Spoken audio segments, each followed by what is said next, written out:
My name is Hal Walker. I am a professor here at Elon in the sport management department, and I have the honor of welcoming you and introducing you to the students in the SPT 427 event management class.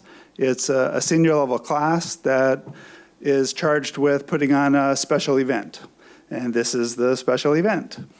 My goal for the class, kind of along the Elon mantra, is an autonomous student group doing great things on their own independently.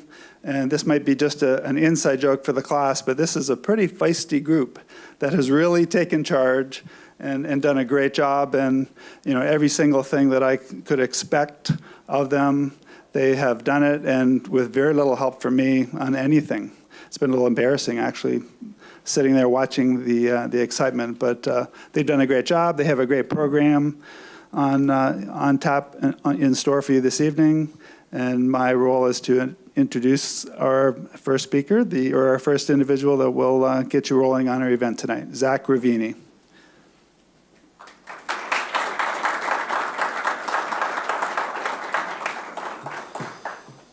Hey everyone, thanks for coming. Just one quick note before we begin. If you open up the little pamphlet, it'll have the panels with the names of who's presenting. Just a quick switch, I dropped it. Just switch the names from the second panel to the third panel. We got the titles mixed up. Apologies on that. So, like Dr. Walker said, we're a group of seniors and juniors who wanted to take on a challenge and wanted to do something new. So we took it upon ourselves to organize Elon's first ever sport management conference. We reached out to local professionals, people from across the country, and here we are today. And there are honestly a few thank yous I really need to give out here. The first one goes to Dr. Walker. As he mentioned, we're a pretty feisty group. There were days where without him, we wouldn't be able to do what we're doing today. The next, I would say, is the SPDC, specifically Amber Moser. Not only did she help me out in the fall, but again, I came to her, asked her to trust me and have goodwill, have the SPD sponsor us again. The next is the SPT department as a whole.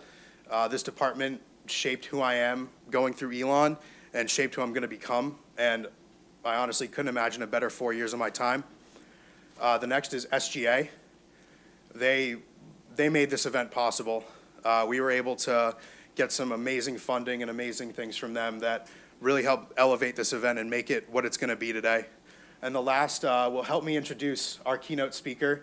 I really want to give a special shout out to this man because I went into his office meeting him for the first time and spoke to him like I've known him for years. Honestly, he's been all over the place. This man has some amazing experience he's going to share with you. And I'm going to say this a lot, but this is another person that without him, we really would not be able to do this today. And this is something that we hope the department could continue for years to come. So without further ado, I'd like to introduce Tyler Key, our GM of IMG here at Elon.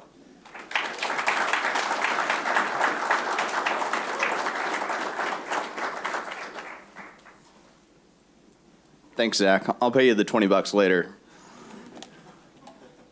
So Zach approached me and he told me he was doing this, him and a group were doing this sports marketing conference, and it was going to be the first one at Elon. And I want to congratulate all of you students for doing this. I mean, the panelist you have today is really spectacular.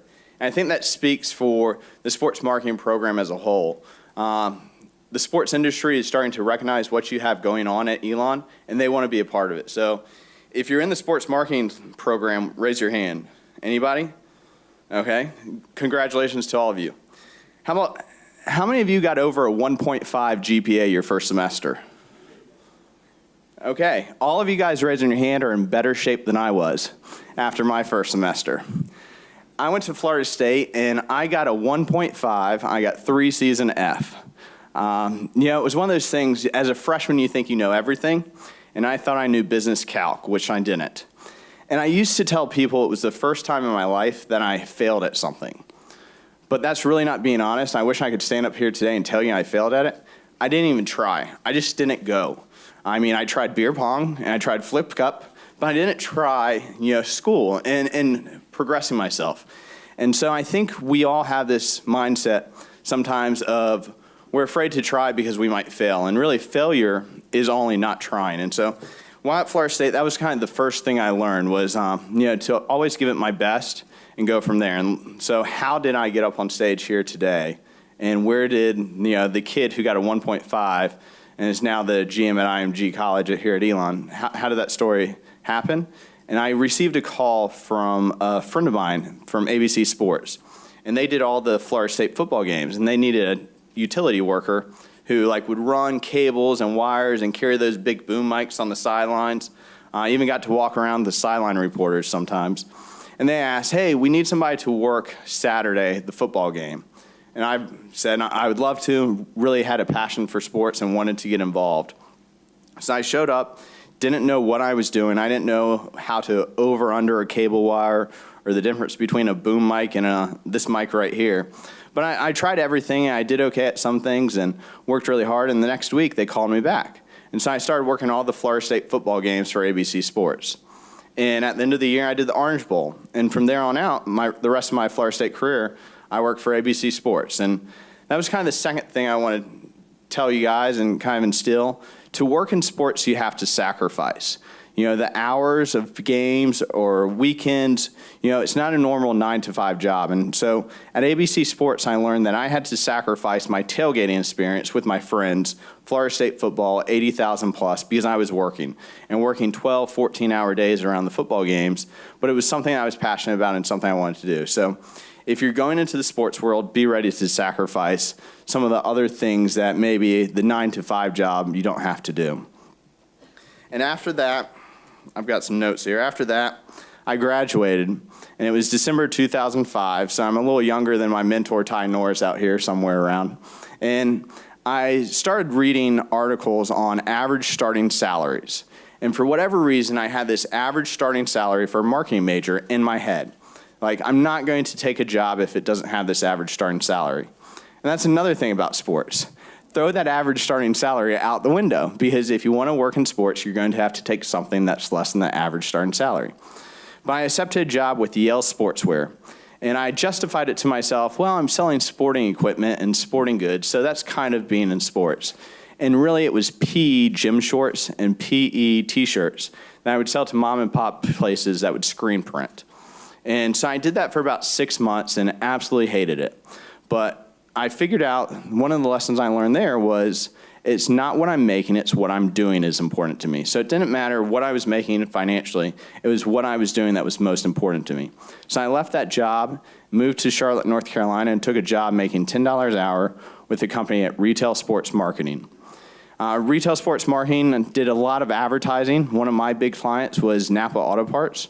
So I worked out sponsorship deals with Ohio State, the Pittsburgh Pirates, the Lake Erie Monsters, a minor league team, local drag strips, and also did a lot of activation for their biggest sponsorship, NASCAR, with Michael Waltrip Racing. And while at Retail Sports Marketing, I learned something that was really important to me, is how to have fun at work. And if you can make work fun, then it's really not work. And so I actually created the position Director of Fun at Retail Sports Marketing. As a Director of Fun, I created, each quarter we would go and we would do paintball or we would do some other program. And I think that's the area that for an entry-level person coming in, if you can find a niche and kind of create that situation for you to bring something different to a company, it can really help you. I even started, every week we would pick NASCAR drivers, and we kept track of the entire season of who finished what. So, you got to pick first, and you would pick Jimmy Johnson. Then the next guy would pick Carl Edwards. And eventually, everybody would pick, and we would keep track throughout the season. So we did these fun things just for morale around the workplace. And so that was the lesson I learned at Retail Sports Marketing, is have fun.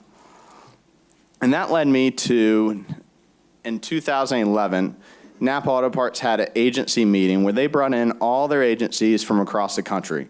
And it was at Michael Waltrip Racing. And during this meeting, Napa had voted previously the year before 8-0 to end the NASCAR sponsorship. The division vice presidents just didn't think it was working for them.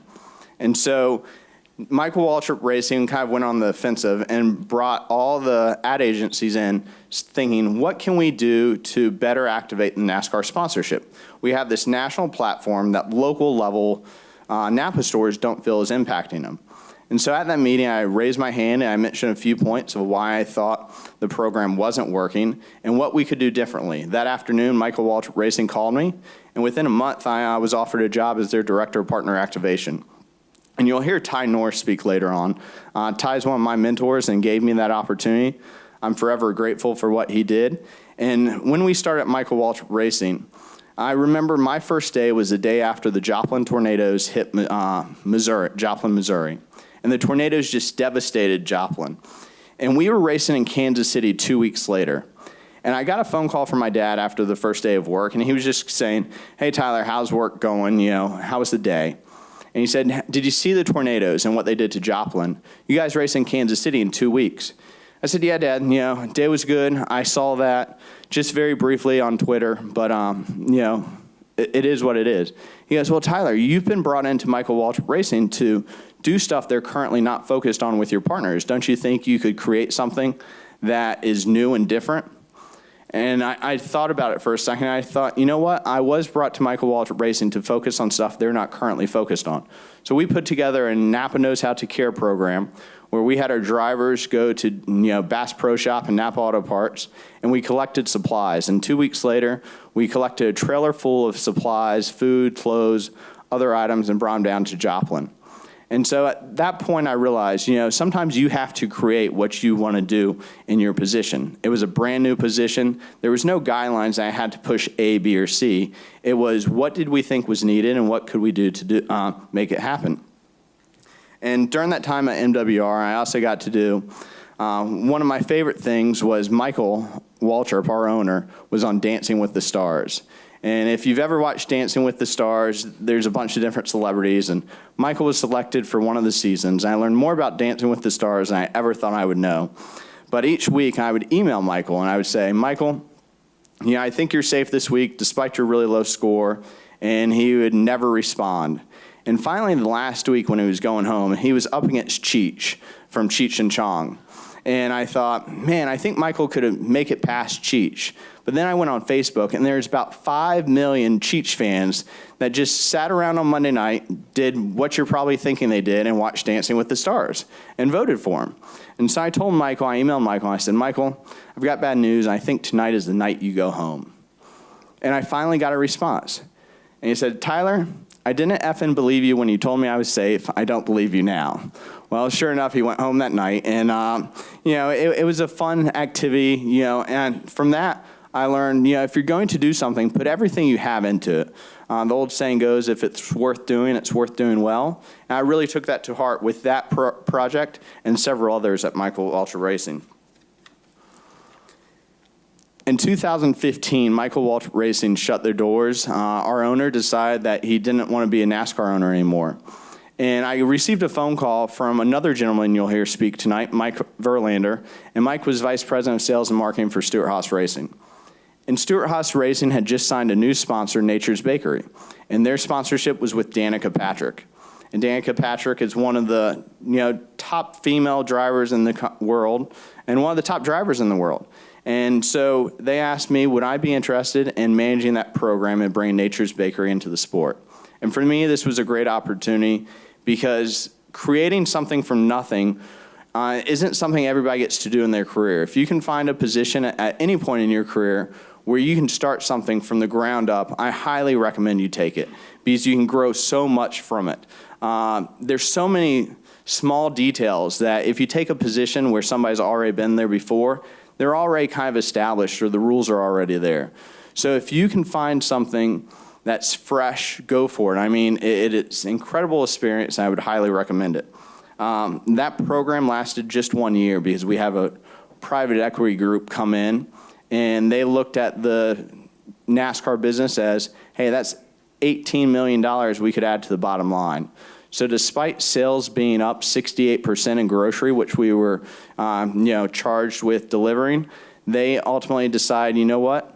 If we're turning around and selling this company in 2 years, the best way to do that is add $18 million the next 2 years to the bottom line. So the relationship ended 2 years earlier than we all anticipated, and I was out looking for another job. So this was back-to-back years where, I lost my job, nothing for what I did, just because it happened. And it took an impact on me, and I learned from that experience, control the things you can control, don't worry about things outside of your control. And I was able to take about 7 months off, thanks to several factors. And during that 7 months, I realized to me what was most important to me. And I had been traveling Thursday through Sunday, 18, 20 weekends a year through the NASCAR schedule. And I have 3 kids, 7, 5, and 3. And during this time off, I really got to spend the Saturdays with them. I got to spend Monday, Tuesday, Wednesdays with them. I mean, we would go to the pool, we just hang out. And I realized that I want to be home more often than I'm on the road. So for me, the IMG opportunity came up at the end of the summer, and my wife was ready for me to be out of the house. So I made a few phone calls and got the Elon opportunity, and I've really enjoyed what we've been doing here. I've enjoyed getting to meet several of you and working with several of you on football games or basketball activation. I'm always impressed when I get to meet the students of Elon. And if any of you ever need anything or want to talk about where you're going or where you could, what you could learn from somebody like me or somebody else, or, you've reached out to so-and-so for a possible job interview, stop by my office. Let's have a chat. I'll be glad to help however I can. And, I'm going to leave you guys with the quote. I know we're running a little bit late, so sped things up here. But I'm going to leave you with the quote. I no longer fear the darkness once I knew the phoenix in me would rise from the ashes. And so I think that's really important for you guys as phoenixes. Don't worry about failure or don't worry about the fear, because the phoenix will rise up from all your experience. So I appreciate the time tonight, and I look forward to being on, I think, panel number 2. I thought I was panel number 3, but I'm panel number 2. And enjoy this evening. Great panelist, and thank you very much.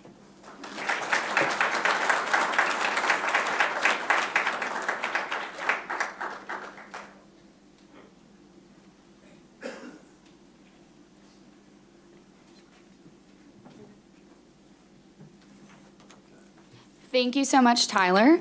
We want to welcome up our next group of panelists for the fan engagement section of our program today.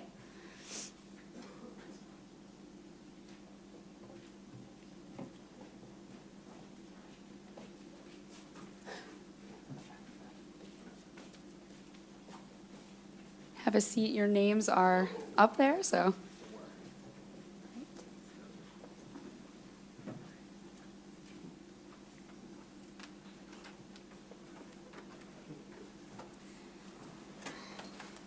And you can all take a mic, because there's one for each of you for this one. So we want to thank you all so much for coming out tonight. We know you have a busy schedule, so we wanted to thank you again for taking the time out of your lives to come and give us some of your knowledge.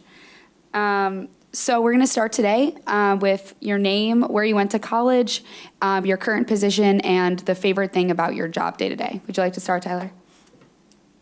Sure. There we go. So I'm Tyler Beck.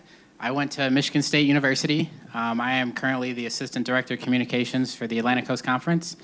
My favorite thing about my job, it's tough between crowning champions and just the people that I interact with on a day-to-day basis in this field, because they're all really awesome people.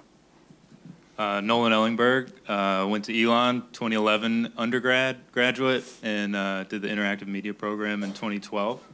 Currently the Associate Director of Blue Devil Network. Work with Duke Basketball in the video and social media department. And I think my favorite part of the job is just being able to craft a story through film and editing and showing the personalities and the behind-the-scenes stuff that the people don't normally get to see with our players and coaches. Is this working? Can you hear me? Yeah, Maybe. it should be on. You can hear me? No? Can you hear me? Can you hear me? Yep. Hi. Maybe not. Just speak loudly, I Hello, guess. everyone. My name is Grace Hanlon. I graduated from Elon about 2 years ago from when it was the Sport and Event Management program. I currently work at Duke University, and I'm the Assistant Director of Special Events. And my favorite thing that I get to do is I get to interact with every single person that works at Duke, from the coaches to housekeeping to security, just getting to meet everyone and hear their story. My name is David Cross. I'm the VP General Manager of the Danville Braves minor league team up in Virginia. I went to Randolph-Macon College up in just north of Richmond before sport management programs were big like they are now, so that'll tell you that's been quite a few years ago. And one of my favorite things about the job for us, for anybody who's been to a minor league baseball game, which I'm guessing probably a lot of y'all hopefully have, with so much great minor league baseball within, 30, 45 minutes of here, is really watching the fans, especially kids, enjoy the environment. I took a video of a kid last year. I was talking to somebody, and this kid was sitting there. He couldn't have been more than 2 years old, right on the screen, and I just happened to think that this was going to be a moment that we could use this video in something, and one of our players came up and hit a ball to win the game, and this kid was standing right in front of me in front of the net and just started jumping up and with his arms up in the air, and I was like, that's what I like to see, is the kids like that having a good time. Obviously, winning championships is fun, but I get paid the same whether we win championships or not, so that's a good aspect, is when people leave having a good time. Awesome. Okay, so we'll start with the first question. So how do you stay relevant with so much competition for fan attention? Since we have Duke here, we have a conference and a minor league team, how do you kind of take the noise of media and kind of make your organization really come forward? Anyone can start. And you don't all have to answer.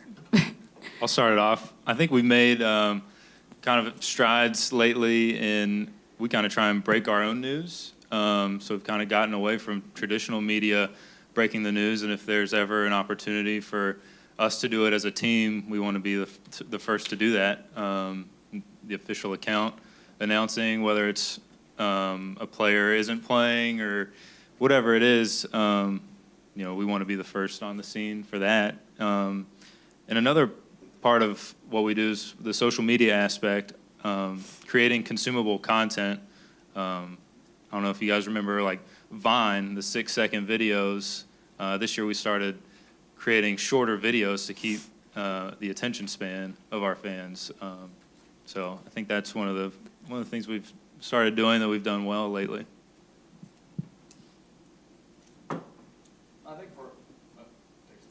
I cut mine off just because I didn't want to hit this thing on the table. But I think for us, with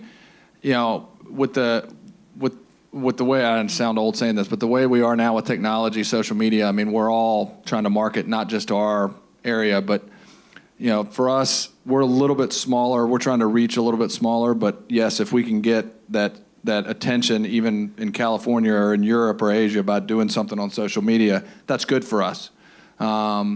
So for us, it's our markets, our local market, which we're trying to contend to and try to sell tickets to. We're not going to sell tickets to somebody in California or, and to be honest, we may sell some tickets to somebody in Charlotte but we may get down into this area. We do get down in this area, but we're not looking for some huge global reach. If we just happen to get there, that's great. But like you said, we're not in a market where we aren't in a market where we have as much to contend with, but we still have racetracks. We have Martinsville Speedway near us. We have VIR for anybody else that knows about racing, which I think recently was just voted one of the top 5 road courses in the country. We do have those to contend with. So yes, if we can stay ahead of the game and put content out there that's fresh and new, that is key. And I agree. I think the shorter time frame content is becoming more relevant now. You have to get those quick snippets of information. You do a minute-long thing, and somebody's going to click off of that before it's done. I know I do. Yeah, I think as a conference, we have a little bit unique position because we are kind of a collective of 15 different member institutions. So whatever they do, we kind of ride the coattails of that and promote them, which is great. But also, their fans are always going to care about them a little bit more than the conference as a whole. So that's good and bad. It's good because it's great for our schools. It's bad because when you're managing the brand of the ACC, it's kind of tough because you don't want to compete with your schools because you are the collective of all the schools. And our schools do wonderful things. But in terms of constant competition, like we know we don't want to be in competition for our schools in terms of fans. We want to have all the same fans together. And our schools do awesome things, and it's really important to follow people that you think are really good at what they do. We think that Duke does really awesome things, that Clemson does really awesome things. And even people outside, like, watch your competition, see what they're doing, because people need to do like innovative things to stay on the forefront in terms of social media. And it's always important to be looking on what's ahead in the horizon in terms of social media. Okay, moving on to another more fun question. In your career, what is your most memorable fan experience while working? So an interaction with a crazy fan, something like that. I think I'm on the wrong channel. Oh, thank you, Noel. Okay, can everyone hear me now? Yes. So 2016 Duke Wake Forest basketball game, 2 p.m. tip-off.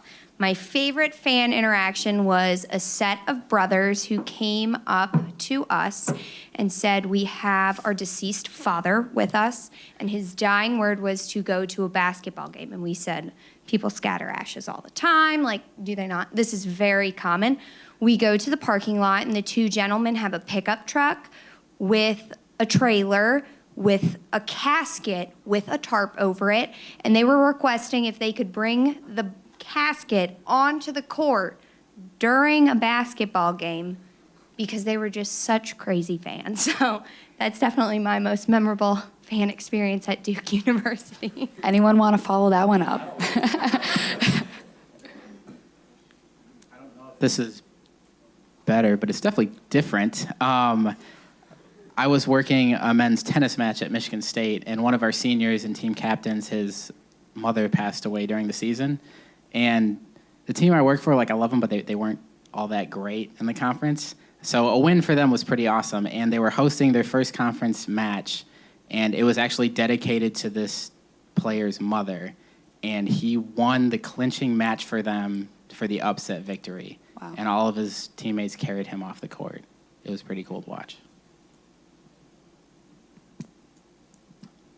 I think it's funny whenever, I guess because I'm always around the team and we're always wearing Duke gear and I'm kind of tall, I get asked if I'm a player. And people ask to take pictures with me, especially on the road. And I tell them, just the video guy. You don't want a picture with me. And sometimes they still want the picture.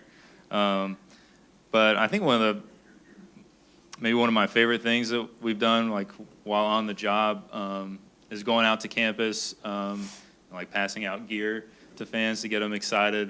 We have a countdown to craziness every year. It's like our Midnight Madness tip-off event.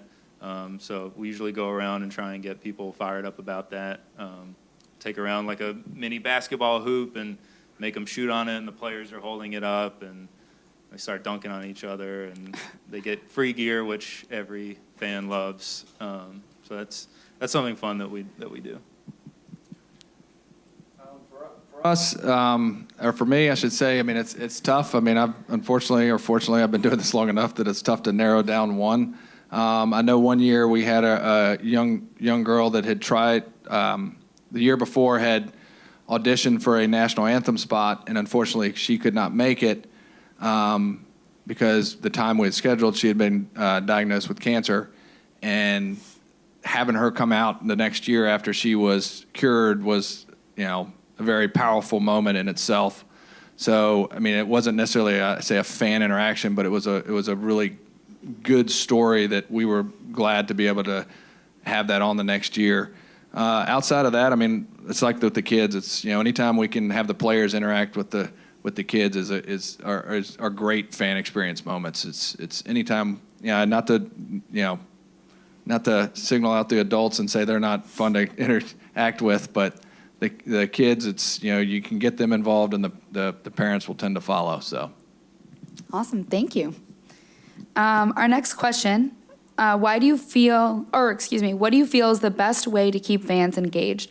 Kind of going back to that first question, is it social? Is it that game day, in-house game experience? Like, what do you feel is the most impactful way to keep fans engaged?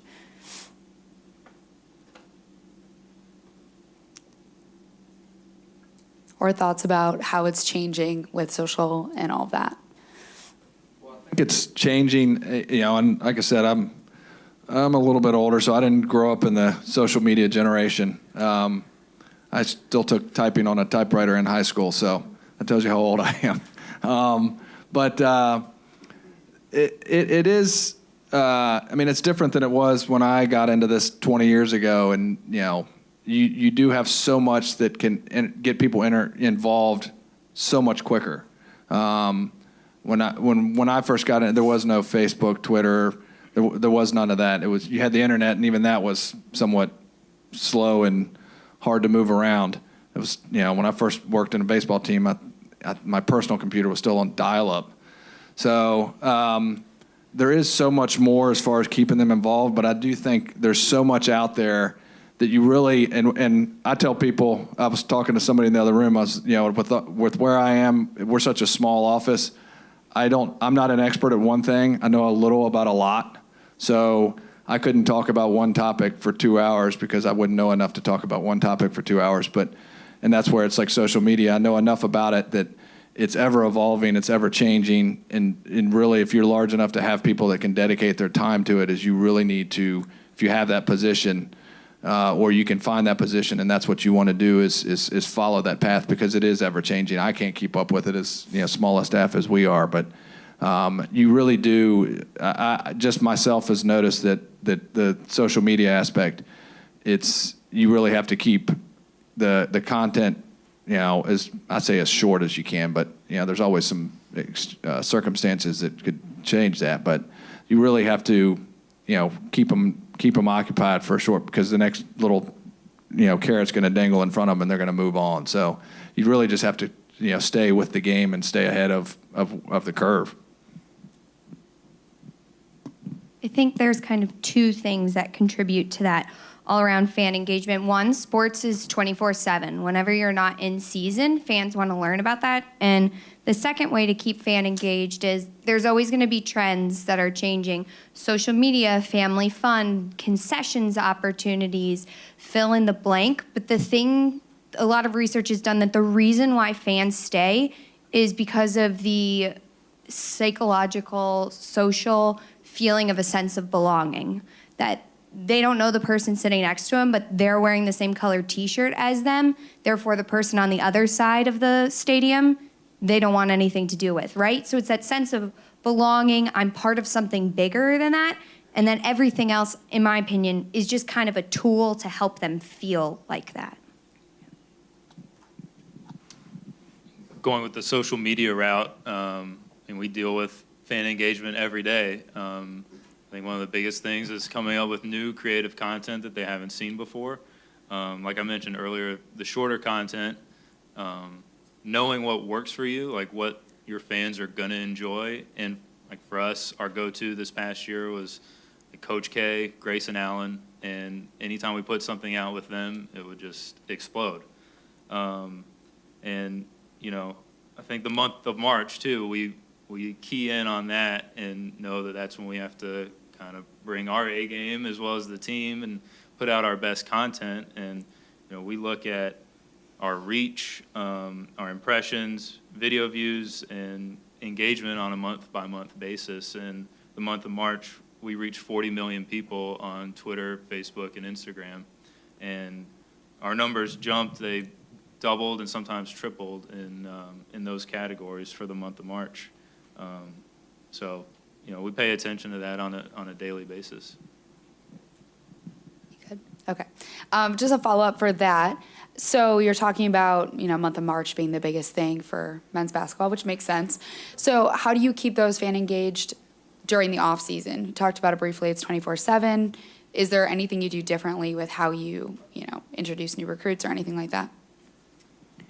Yeah. So lately it's been stuff about NBA draft. We've had a lot of players declare for the draft, so there's always fresh content with that. Then we have the high school, like All-American games, so fans really get excited about new recruits and who's coming in next year. Then here in a few months we'll have the NBA draft, and we'll go there and kind of document our guys' experience at the draft. And then summer workouts start. So I know it's called the off season, but it never really stops. So they work out throughout the summer, and then school starts back up in August and practice in September, and then we're off and running. Great, thank you. Well, I was going to follow up because that made me. I know we've got a couple of major league folks working in here today, and that's something that we do in the off season. Is we tie ourselves. We're an Atlanta Braves affiliate. Actually work for the Braves, so we tie ourselves in the off season to a lot of what they're doing. If we can tie into what they're doing, especially former players that have come through our location. One recently that just got called up to Atlanta last week, Ronald Acuna, played in Danville just a couple of years ago, as did Ozzie Albies, who got called up last year, and Albies is tearing it up, and Acuna's playing well. So we're obviously we're riding on those coattails to get us out there as well. So it's definitely something that even in our off season, we're short season. We don't start up until June.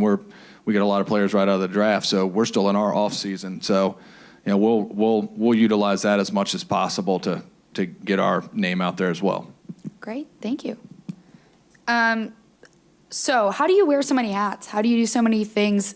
How do you manage your time to get things done when deadlines come so fast? So how do you manage all of the different hats? Anyone? I've been an intern for 2 years, and this is my first year as a full-time staffer. So for me, as an intern, you just kind of get used to doing the as duties or other duties as assigned type thing in your job description. So I've done things from shipping boxes to writing letters to people to proofing all sorts of documents. But in the end of the day, that's stuff that needs to get done and things that make everything else better. And it's part of the whole collective. So it's just all about a team effort and making sure that the final product is the best that it can possibly be, and taking pride in your own work and making sure that you don't take any days off and you're just at your best all the time. I have to wear a lot of hats or my head would get burnt. So, but no, it's where we are. It's we have typically during the season 5 or 6 full-time staff members, which to some of y'all may be a shock, but that's what we are. So we're forced to. It's kind of following up is that you kind of have to do what's needed to get done. If everybody's busy and somebody comes in to buy tickets at 11 o'clock in the afternoon or in the morning, I'm going to sell them a ticket. If I have to go out and pull tarp, I have to go out and pull tarp. I know Tyler mentioned this as well in his opening remarks, in that you really, if you're going to work in sports, you need to be prepared to sacrifice. It's a lot of time at the ballpark, arena, whatever you're going to be doing, and typically, so for less pay than what your counterparts that are graduating might be making. But if you love what you're doing, it's worth it. So I've worn many hats over the year. I think I've done every job at the ballpark. I've been a clubby. I've worked in the concessions. You name it, I've done it. So, and like I said, I know a lot about it. I know a little about a lot of things. So, it's just multitasking. I mean, it's larger teams. You can work in individual departments, but even there, you will have to wear many hats at times. So, I don't know if there's a secret answer as to how do we do it. It's just, if you love what you're doing, you do what you need to get it done. So I think almost more important than how do you wear so many different hats as individuals who are about to go out into the work world is to get to a point where you're perceived as someone who can wear multiple different hats. So I graduated almost 2 years ago. I was a free, unpaid intern for a year at Duke, but I was able to be the yes person, right? Do I want to work 22 hours in a day? No. Do I want to pull trash at 2 a.m.? No. Do I want to take Coach K's car to get washed? No. But somebody has to do it, right? So as opposed to being really, really, really good at your job, that's great, but you need to have a really good overarching understanding of what everyone does so that when it gets to a point where security screening isn't working, you know how to fix it. Even though I work in special events, right? I do centerpieces and fold napkins. But you need to know how to do all of these different things and get to a point where you're not only seen as a necessity or extremely talented, reliable resource in compliance, in media, in fundraising, but not only are you good at that, you can handle many other things. And when it comes time for you to move maybe up a position or into a new department, you're going to be the first candidate at the top of the list. Yeah, just going off of that, I think versatility is one of the biggest keys to succeeding in your job out of college. Like Grace, I was an intern at Duke. Seems to be a common theme. You kind of got to start at the bottom and work your way up a little bit. But back then, our office was only 4 people, and we covered all 26 sports from a digital side and a live production side. So that's doing stuff for the video boards and for social media and stuff just for coaches. And now we have 12 people in our office, and it's very helpful to still know how to do a lot of the stuff from my first year there, stuff that I do every day. And our final question before we open up to Q&A, how are media analytics impacting your use of social media? And how do you work in the world of data?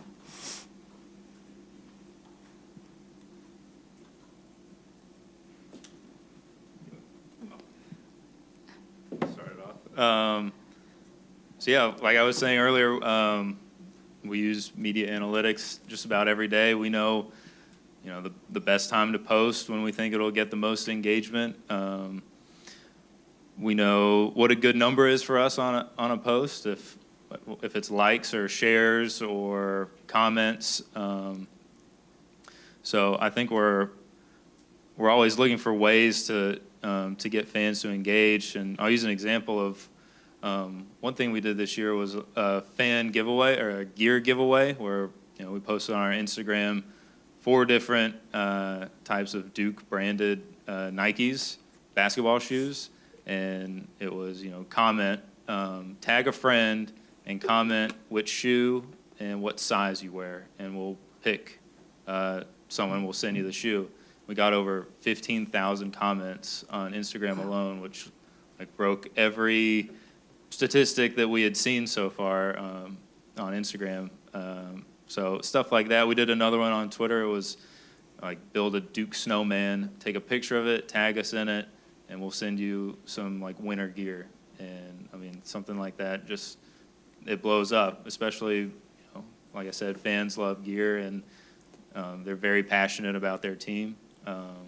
So, we look at stuff like that, and then we have what I was reading earlier, we have a social media scoreboard in our office that has the monthly reach and impressions and engagement, and we have the teams that are close to us and where we stand with them. So we're always looking at the how many video views. So I'll go back to the month of March. On Facebook, 2.6 million video views, Twitter 2.7, and on Instagram 13.8. And the previous month was 3.8 million for Instagram. So we're constantly monitoring who is engaging with our stuff and how often they are.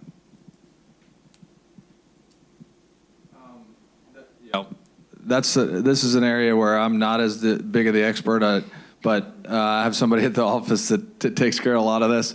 But with the social media aspect, I mean, he's true. We posted a picture of our AAA team, which is right outside of Atlanta, rebranded themselves this offseason from the Gwinnett Braves. For anybody who follows minor league baseball, all of our teams are called Braves except for one. So, because they own all of them but one, the front office aspect. So they rebranded their name to the Stripers, which was a type of fish. Well, it's very close to another word. And we post walls, we post pictures, we post logos on our wall of our kind of road to the show of the different levels of our minor league system. When we posted the new logo on our wall at our stadium in March before the season even started, we just took a picture and said, the new Stripers logo's on the wall. And it got, I think, 50,000 views on Twitter. And for us, that's huge. So simple things like that was like, wow, what did we do here? What can we do to kind of replicate this in the future if we can? Because for us, that's a lot of views. A little away from the media analytics is that we also use our ticketing analytics to kind of figure out where we want to go as far as not only with just ticketing, but also our social media, because it can tell us a lot about who our customers are, where they are, where they're located, what they're buying, things like that. So there's a lot of analytical data you can get out there that can not just from media, but you can get a lot of analytical data out there to help drive your social media and marketing plans. On my way over here, I actually had a conversation with a member of our advanced media department, which is our video department, and he was talking to me about a video that he posted on Twitter where he's a licensed drone pilot. So before championships, he will go at sunrise. I think he's insane for doing this, but I respect his hustle because it's awesome. And he will take drone shots of like the trophy for the championship or the facility where it is, or even just like the area around it. And he'll just cut up 10, 15-second videos. And that stuff gets a crazy amount of views comparatively to like everything else that we do. And it's something kind of new that we've been trying. And it looks really cool. Like, it's very simple. And he does really good work with it, and he's pretty excited to continue to do that. So it's just kind of like doing new things and looking to see how new things perform, and if they perform well, we'll try to stick with it or look and see at different stuff.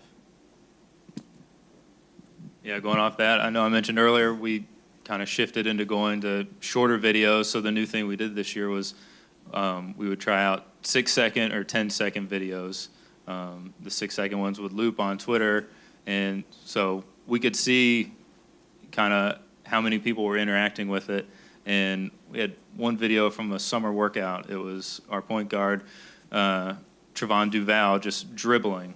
He was just dribbling on the side, waiting for his workout to start. And I picked up the camera and was like, he's dribbling very fast. That's insane. We posted a 6-second clip of it, and it got 11 million views. Just a 6-second video of one of our guys dribbling.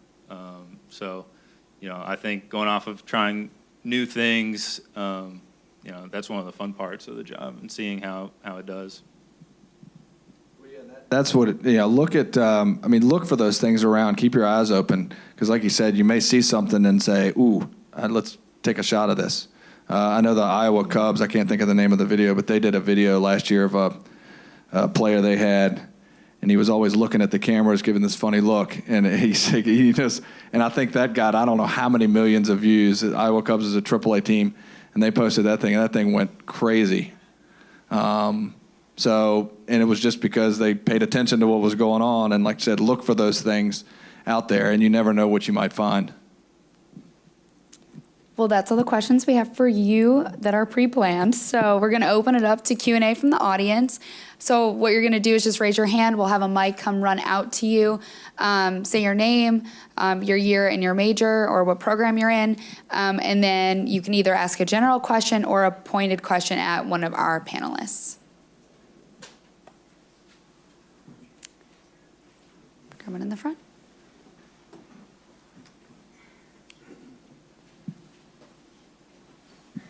Thank you, Evan. I'm Ben Bean. I'm a senior sport management major. Got a question for Nolan.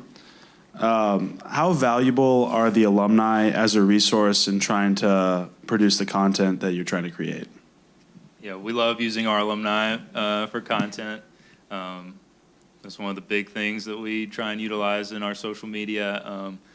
We have this thing called the Brotherhood. I don't know if y'all are familiar with it or not, but that's just kind of what we call the Duke family.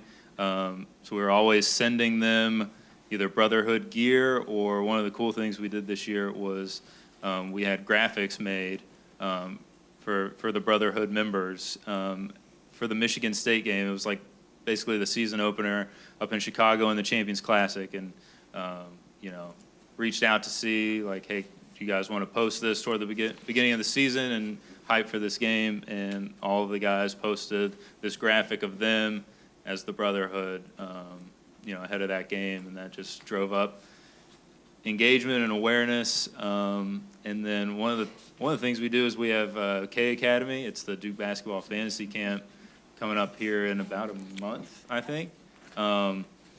where people 35 and older come back to try and be like a player, and the alumni come and coach them. So while we have them there, we sit them down for interviews. So this past year, we did a series called That's Duke Basketball, where we would show an alumni like a key play, one of their big moments from when they were a player at Duke, and had them talk about the moment. And I think each video on Instagram alone was just about 100,000 views. So like, that's one thing Duke fans love, is their old players and old highlights. So we're always doing stuff with alumni, and I mean, I could talk about this for forever. Whenever we're on the road, we were up in New York, and the Nets were playing the Lakers, and we were like, let's go to the game and interview Jahlil Okafor and Brandon Ingram, and do a feature on them and talk about the brotherhood. And they came to the game the next day, and it's always good to see those guys, and they love Duke and are always willing to do stuff for the program to this day. Next question. We'll do Andrew, and then we'll hit next one. Hey, my name is Andrew Scarlatta. I'm a sport management major. And my question is for you, David. It's about baseball. So I've noticed a lot of coordinators, directors in major league clubs have law degrees. So how far do you think an undergrad degree would get me into baseball, or do you think it's necessary really to pursue a law degree? Are you looking to get into the baseball ops side, like, preferably a GM of a major league club? Baseball operations or international operations, maybe Dominican, that type of thing. I mean, from my perspective, there's not. I mean, yes, I think it's helped some people, but I don't think it's absolutely necessary.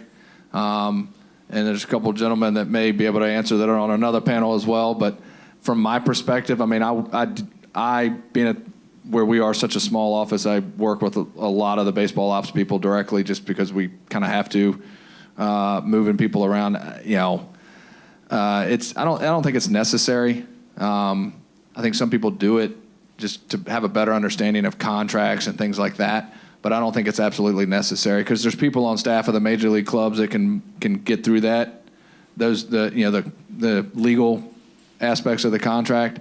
I think it's more about, if you're that person and you want to get up in that GM role and kind of run that program, it's more of just, being a people person and being able to work with the different departments under you. It's really not like any other leadership position out there. I don't think the law degree is necessarily needed, because you're not going to be in a courtroom. You're not going to be, arguing cases. I think it's just, I think there was that understanding. And then some GMs have the law degrees, but a lot of them don't.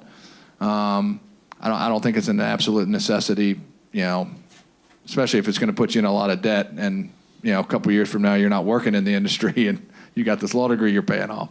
So like I said, I don't think it's necessary. Thank you. We'll come over here. We'll take one more after this question. Davis Hawks. I actually go to NC State University. I'm in their sport management program as well. This question is either for Nolan or David. So with minor league baseball, you guys have 25 new players come in every year, especially in rookie league ball. And with Duke basketball, with you guys becoming the one and done school now, you guys have players.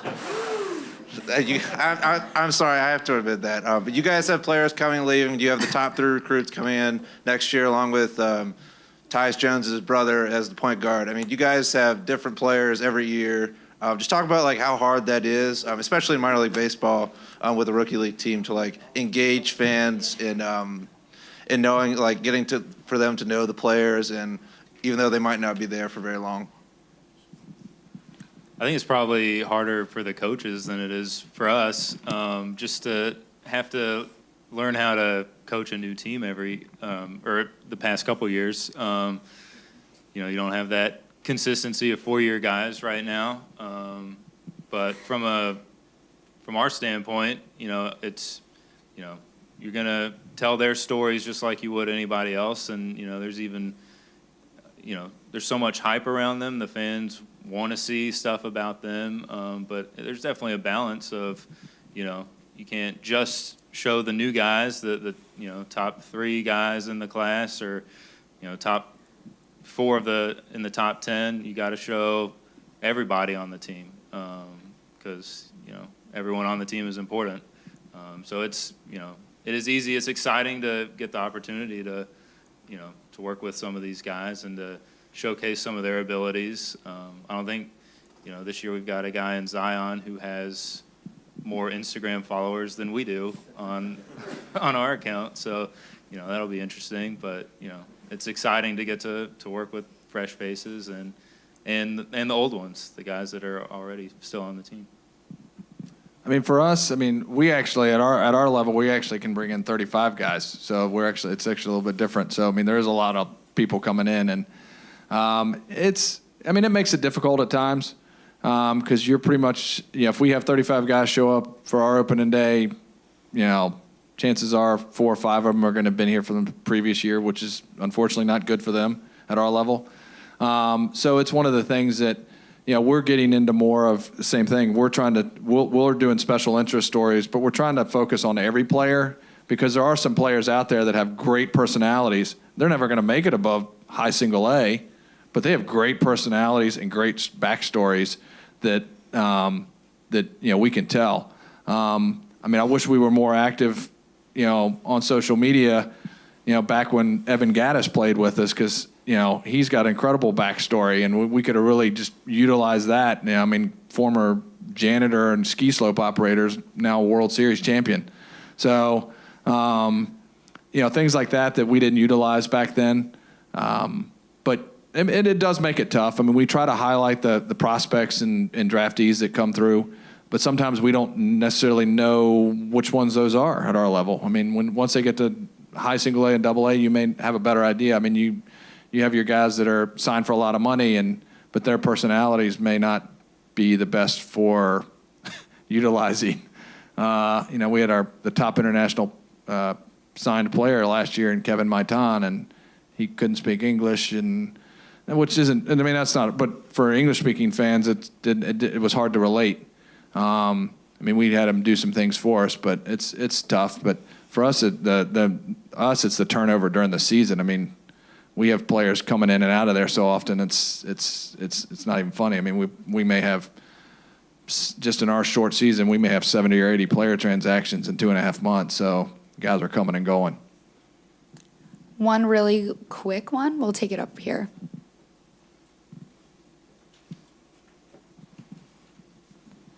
Hi, I'm Cassandra Diaz. I'm a junior at High Point University studying sport management over there. So we've got a room full of aspiring sports business professionals. What's just one piece of advice you wish that someone gave you when you were in our shoes? Quick down the line. We'll do 1 sentence or 2 sentences each. So I graduated 2 years ago, and upon graduation, I embarked on the Grace Hanlon Networking World Tour, where I got in front of 20 to 25 different people that had the job that I wanted and just said, hi, here I am. So when I came to the open position at Duke, I was the only one that was interviewed for it because I had already annoyed the crap out of them, right? So get in front of people and show your face. Even if you're not qualified for the job, apply for the job. One of the things, especially for us the last couple of years, is I agree with that, but don't apply for a job that you're not prepared to move to. If it's in a location if it's in California, don't show a huge amount of interest and go through interview processes if you're not even going to take the job. Be interested, but be interested in places you would want to work. So that's my 1 sentence piece of advice for right now. I can tell more later, but that's one that is very fresh in my mind. Going off what Grace said, I would just use whatever connections you have.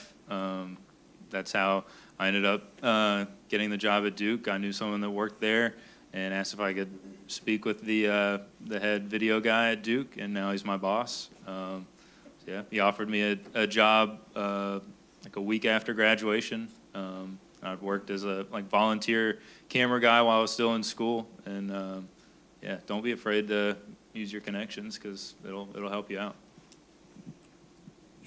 Along with what everyone else said, I would say be mindful of how you conduct yourself in any setting that could be professional, because you never know who you might meet there or who could be watching you that you may interview with, that you may interact with at a future job, that you go to a job after that.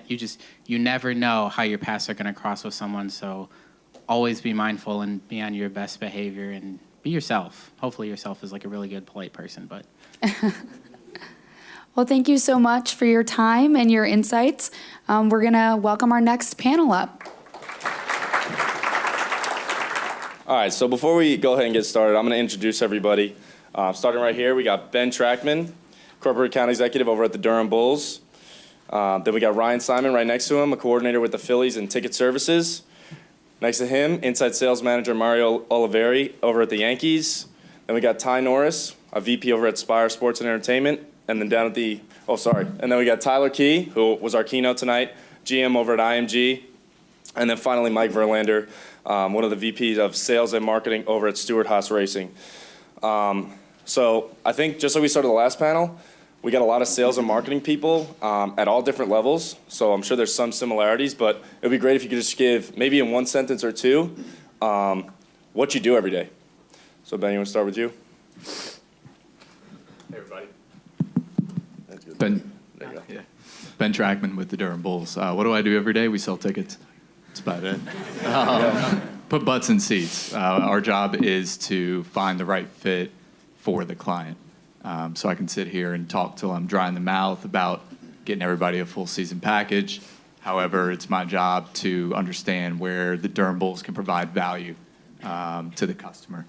So whether that be through a season ticket package, through a group outing, through a mini plan, I'm on the phone listening, doing a lot of listening, and not trying to talk as much, and putting butts in seats, hoping people have a good time. You know what? I'm going to switch it up. I'm going to switch up the question since you guys are probably going to hit on the same things. What if you talk about why you do what you do every day? That's a better question. You've already had the mic for about 5 minutes. Yeah, we'll go with Ryan. Let's move on. Well, I was going to introduce Ben, Ryan. turn that mic off. Ryan. No, excellent question. And, you know, what Ben said is pretty much identical to what I do. Why do I do what I do? Because I'm crazy. And I decided a few years ago that I wanted to wake up every morning and actually love going to work. Everyone in this room has to do a job. Everyone's going to have to pay bills. So I figured I can either make a lot of money and hate that, you know, while I'm earning the money, but be happy on the weekends, or I can sacrifice the money but love every day. And that's why I do what I do. What's going on, guys? Can you hear me? Good. So Mario Oliveri with the New York Yankees. Been with the team 8 years. So I manage 3 different sales teams, do a lot of recruiting, a lot of sales training. Every day is really different. You know, with almost 24 people that I manage, you're dealing with a lot of personalities, a lot of crises during game days, right? Game nights. Why do you do it? I think it comes down to finding your why. You know, you're asking us what our why is. I'll ask you what your why is.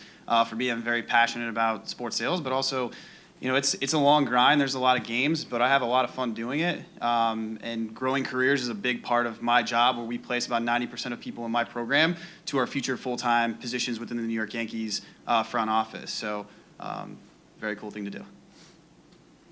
As a longtime Red Sox fan, I'm a little nervous up here against these guys. I mean, are you finally past 500? Aren't we supposed to fight right now? How many people am I going to fight up here? So I'm the president of Aspire Sports and Entertainment, and it's my path is much different probably than anyone else up here. I started in 1990 as a media relations rep for the series sponsor of NASCAR, which at the time was R.J. Reynolds Tobacco Company. Back when they could do a lot of sports marketing, probably before most of you were born. And but it was a very powerful company and gave us a lot of opportunity within the industry. Within those first 5 years I worked there, Dale Earnhardt won the championship, and Dale Earnhardt's one of the iconic figures of our industry, ranked largely either the first or second most best driver of all time. So I got a chance to start his company, Dale Earnhardt Incorporated, with him. And we were just a bunch of guys that didn't have any idea what we were doing, so we just built a company that ended up in our industry in NASCAR probably 80 to 85% of your expenses that you need to operate your business came from third-party businesses through sponsorships or through manufacturers or through race winnings. And so we really had to become a marketing agency within a race team. After Dale passed away and the Daytona 500 accident, Michael Waltrip started his organization, and Toyota wanted to come into the industry in Middle America and be relevant to Middle America. And so we brought Toyota into NASCAR and really in front of blue-collar Middle America. And that was an 11-year run as the president of that company, where everything was about revenue and sponsorships and retention. Because unlike, and this is no disrespect to the stick and ball sports, the business model for stick and ball sports is so solid with television and media and radio and all the guaranteed monies. In NASCAR, you're a free agent every day. You're a free agent every week. If your sponsor changes CMOs or presidents and decide that they want to put money in another place, your business, you go out of business. There are no guarantees in our industry. So because of that, we've had to spend a lot of time on retention, and we learned a lot of lessons. And so with that, I became the president of a sports and entertainment agency, and I took our NASCAR experiences into other industries. And now currently, we represent NASCAR teams, IndyCar drivers, NASCAR drivers, and also musicians. Dierks Bentley, Luke Combs, Cole Swindell, we work with those guys. We just launched a huge program with Dierks Bentley and his tour for this year, basically taking the same model that we've learned in my 27 years in NASCAR and applied it to a new industry. So Tyler talked about it before, is you do have to love what you're going to do. Really, every day is an experience, and if you take that experience and apply it in areas that are relevant, sometimes NASCAR is relevant, sometimes it's not. Let's just be honest with each other. And I've made my life in it, and I'll die in it. But taking those experiences into the music industry has really opened our eyes. And quite honestly, now we have artists and artist management companies who have come to us and asked us to represent them because of the approaches we've had to take. So I'm not sure if I'm exactly answering your question, but the experiences that we'll talk about, at least I'll talk about, are largely sales and marketing. But I also ran organizations that only operated because of revenue from third parties. That was a long why. Yeah, I didn't even say why. So my why is, as I mentioned earlier, just every day I want to have fun, and I want to be able to go home and have the energy and excitement to play with my kids, to be able to bring them to football games and basketball games. And so specifically here at Elon, when I was looking at the position, Dave Blank said, any game, any event you want to bring your kids to, you can. And so that meant a lot to me because my family is my why and why I do it. So, for my 7-year-old to get to be on the sidelines of Elon football, he thinks it's the Dallas Cowboys. I mean, he doesn't know the difference. And so for him, that's really cool. And so if I can be the coolest dad to, 3 kids in the world, that's my why. Mine would be why I do it, why I work in sports. So I played sports my entire life all the way through college, but it's the only thing you can do when you're as old as I am, which is not as old as others up here, but it's the only thing you can do where you can compete. So if you're in here, you're probably a sports fan. I would assume if you're studying sports business, you probably like sports, right? So if you play or you're a fan, regardless, you're aligned with someone and something. And so what can you be a part of at your late, name the age, and still compete? And I didn't grow up in racing. Admittedly, I'm maybe the last person in this room you'd want to look at your actual car and diagnose an issue. But I can be a part of something that gets a scorecard every weekend, 38 times a year, and then you get to compete Monday through Friday in the market, getting sponsorship, trying to create revenue. So there's probably a better answer than that, but it's the only thing you can do at this age and still compete and know you're either going to win or lose every week. Yeah, since I talked for 20 minutes and now I didn't say why, but I don't want to be Jerry Maguire, but it's money. Money is the reason why he can hang out with a 7-year-old. Money is the reason why we can have a house and we can pay our payments. And so I know it sounds terrible to say it's money, but money does drive everything that is successful to you. I mean, people I'm sure you'll hear from people of religious and family and all that kind of stuff, well, you can't say money's everything. I'm not saying money's everything. What I'm saying is find a place where you have passion, because if you don't have passion, it'll look right through you.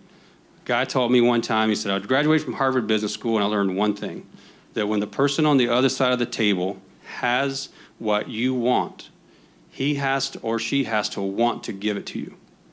And so if you aren't passionate about what you're doing and you don't love what you're doing and it comes across as hollow, they'll get it, they'll see it, they'll read it, and you won't get what they're giving you, whether it's a sponsorship dollar or whether it's money for your tickets or whatever. So you have to love what you do and be sincere about it.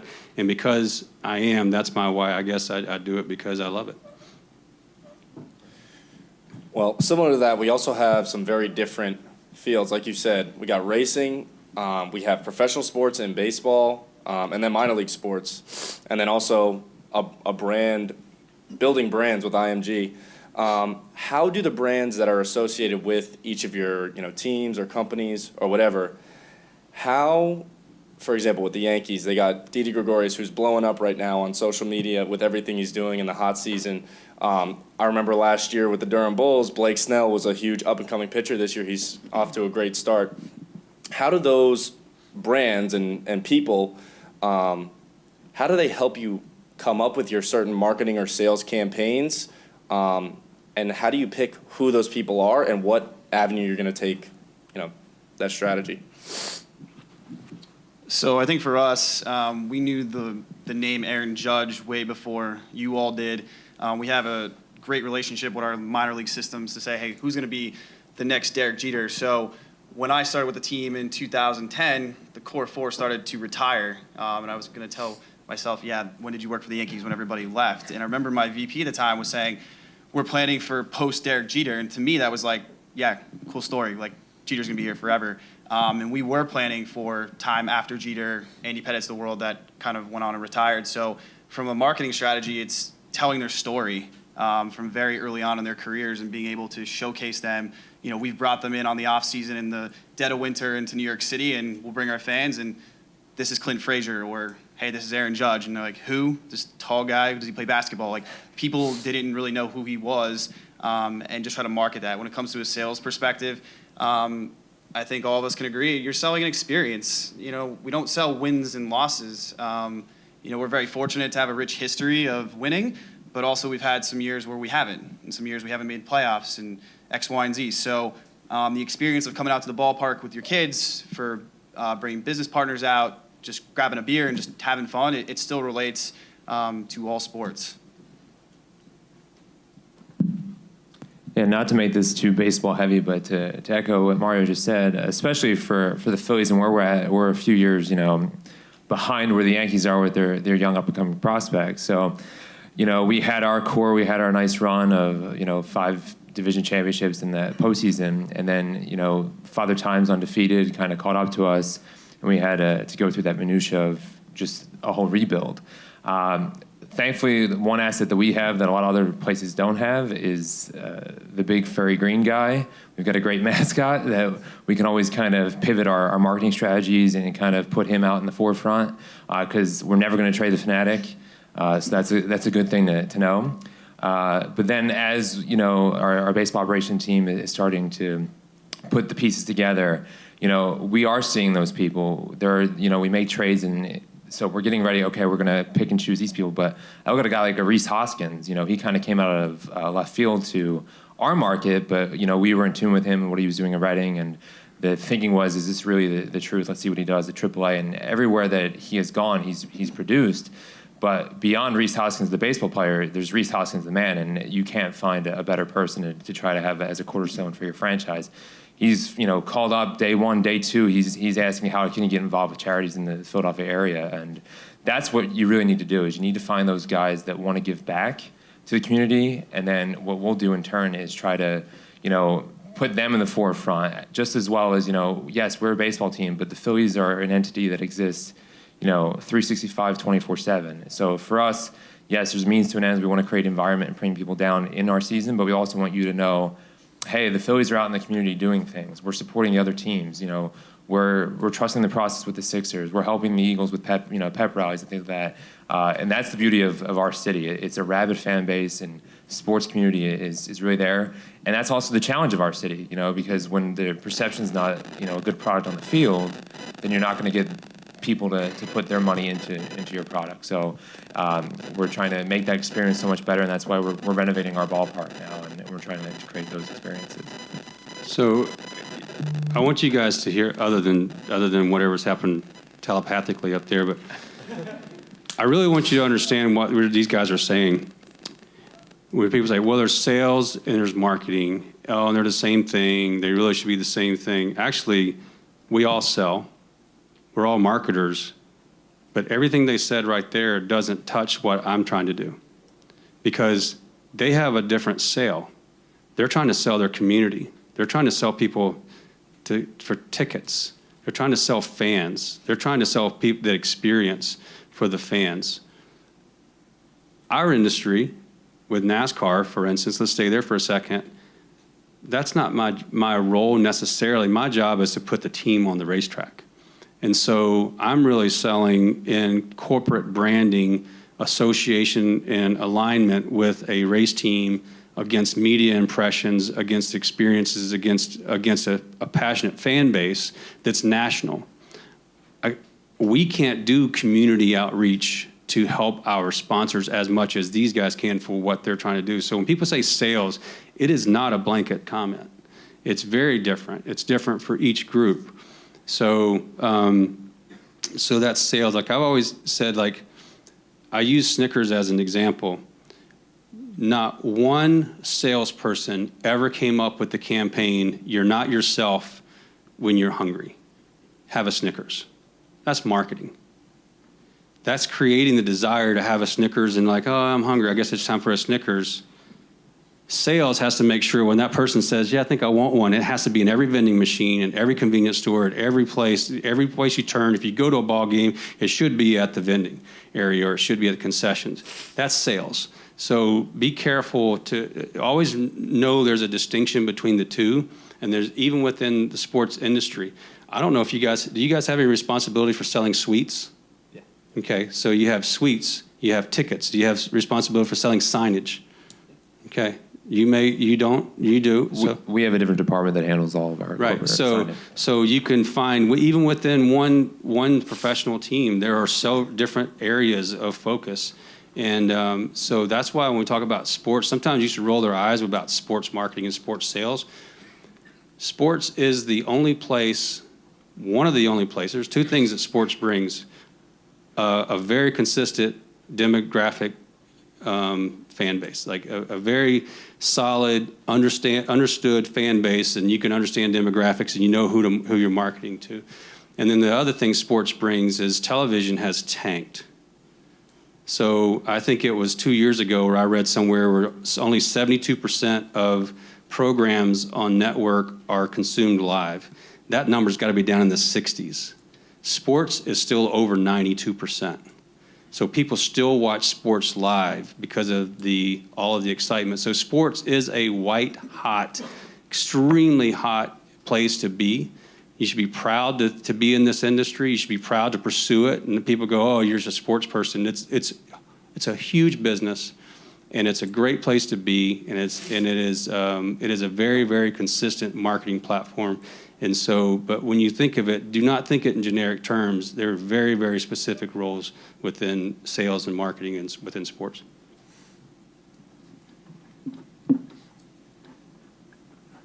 So from a branding side, we have an audience, you guys, that brands want to touch, want to impact. Because for the first time in your lives, you're the ones that are going out making the purchases. You're deciding whether you're going to buy this soap or that soap, or this pizza if you're going Domino's or Papa John's. So for us, we work with our brands and ask them, what's the solution are we trying to solve? I'm not a salesperson, I'm a solution provider. And each brand has a problem, and hopefully I can bring a solution for that problem. And with the market of 18 to 22-year-olds, college educated, that's a market that is currently ripe when we go out and talk about, hey, what market do you want to target? and it's usually your market's one of the first answers. So for us, we're selling that college experience. We're selling all of you. And for example, we have the Pandora's Pizza Shop. You might have gone to a basketball game and you saw we gave away 14 free months of pizza. When we go and we take a fun idea like that, hey, if the person makes a half-court shot at the game, they're going to win pizza for a year. Or if they make the second one, they're going to win pizza for a month. That gets that brand excited about what they're doing. They're not just putting their logo on a sign, they're going beyond that. As we move into the Shar Center, we're looking at having, fraternity pizza eating contests before the games, and or a pizza party in the practice facilities. We're looking to try to have some fun. So if you guys have any ideas that you would like to see at the games, come up and tell me, and we'll sell it. We'll get it happening. Kind of to Ty's point, working in NASCAR, it's a very atypical business model, and I'll spare you that jargon, but we don't talk about ourselves at all. So if you work for the Yankees, or I grew up in the Deep South, so I'm a Braves guy, right? You work for the Braves, you talk about the Braves. And the players will come and go, but Chipper Jones is a Brave. And the next guy can come, but I'm still a Braves fan, and Chipper doesn't play anymore. Our business is so different because it's built on the drivers. So if one of our driver leaves and goes and drives for Tyler's team, his fans go with him. So we don't talk much about ourselves because we represent brands, right? So kind of to Ty's point, the greatest thing we have going for us is we're a national property. And outside of the handful, one of which being the Yankees, there's not a ton of stick and ball that truly are national in scope, where you have a massive fan base in LA and Phoenix and Jacksonville, Florida. So we don't talk a whole lot about ourselves. So when you say, how do you build your brand? We build our brand because for those who know anything about racing, we're co-owned by a guy named Tony Stewart, which is a famed racer. At the same point, he's very brash. He's kind of think, who's modern day? I'll show my age. Just think very brash, in your face, honest, which is a good way to spin it if you guys are thinking about sports PR. But, yeah, Simon Cowell. Ty's helping me here. So think the Simon Cowell of racing. But Tony's brand's very blue collar, honest. If you wreck him, he wants to get out and fight you, all that type mentality. So that's the brand we celebrate, right? So we have blue collar mentality drivers. That means we have blue collar mentality brands. So motor oils and beer brands and things like that. You'll never see Apple or Samsung or those brands on our cars because they probably wouldn't like our drivers because our drivers have this blue collar facade. So we don't talk a ton about our brands, which is probably weird for you guys sitting in here, especially if you're on the stick and ball. What do you mean you don't talk about yourself? Well, we're not paid to talk about ourselves. We're paid to talk about our drivers, who hopefully will be with us a long time, and then their sponsors. So with all that, I think even with the different industries and teams or levels, I think one of the consistent messages was the timing of everything. So what goes into coming up with when the right time to maybe work with Pandora's is for a half-court shot? Or maybe when is it time to, this up-and-coming racer, when is it time to get him involved and give him a bigger platform, or minor league baseball, somebody who nobody knows about? What is the importance in timing, and maybe how does that affect you day to day? You want to handle that? Yeah, so in minor league baseball, obviously, you don't know when your players are going to leave. We just had a pitcher called up. He was warming up in a bullpen and got yanked off the field, and in the next hour, he was on a flight to Tampa, right? So you have to make the most of your time with your product, on the field, and take advantage of that. So our creative team, from the ticket sales side, it's a little bit different, but our creative team is constantly trying to capture the players while they're there. And I know these guys, mentioned Judge, but, how can we capture Judge in AAA before he's called up to the Yankees and becomes a full-blown superstar? And that just takes a lot of communication, I think, between, the marketing creative department, the operations, the front office staff of, scouts, and just trying to capitalize on all that while you can. I want to say something that'll make these three guys here, if you guys have a trash can or a bucket, you'll probably want it when I tell you the story. We signed a contract with a sponsor for $14 million for a racing season. They spent another $3 or $4 million in activating and commercials around it. And our driver had the audacity to talk to their chief marketing officer and was talking about appearance days.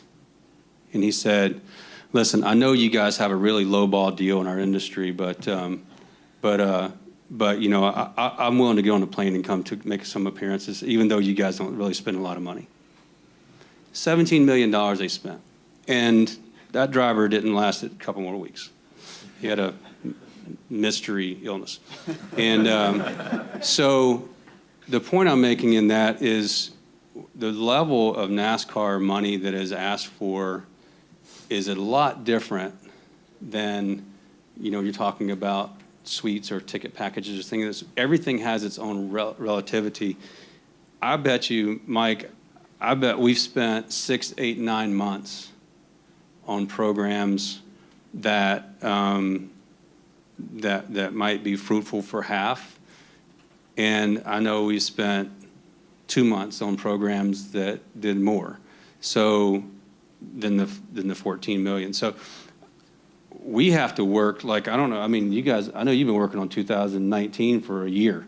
So because of the levels of dollars you have to get, national brands, multi-years, and so I don't know if it's if I think everybody would have to answer it differently. How much time does it take?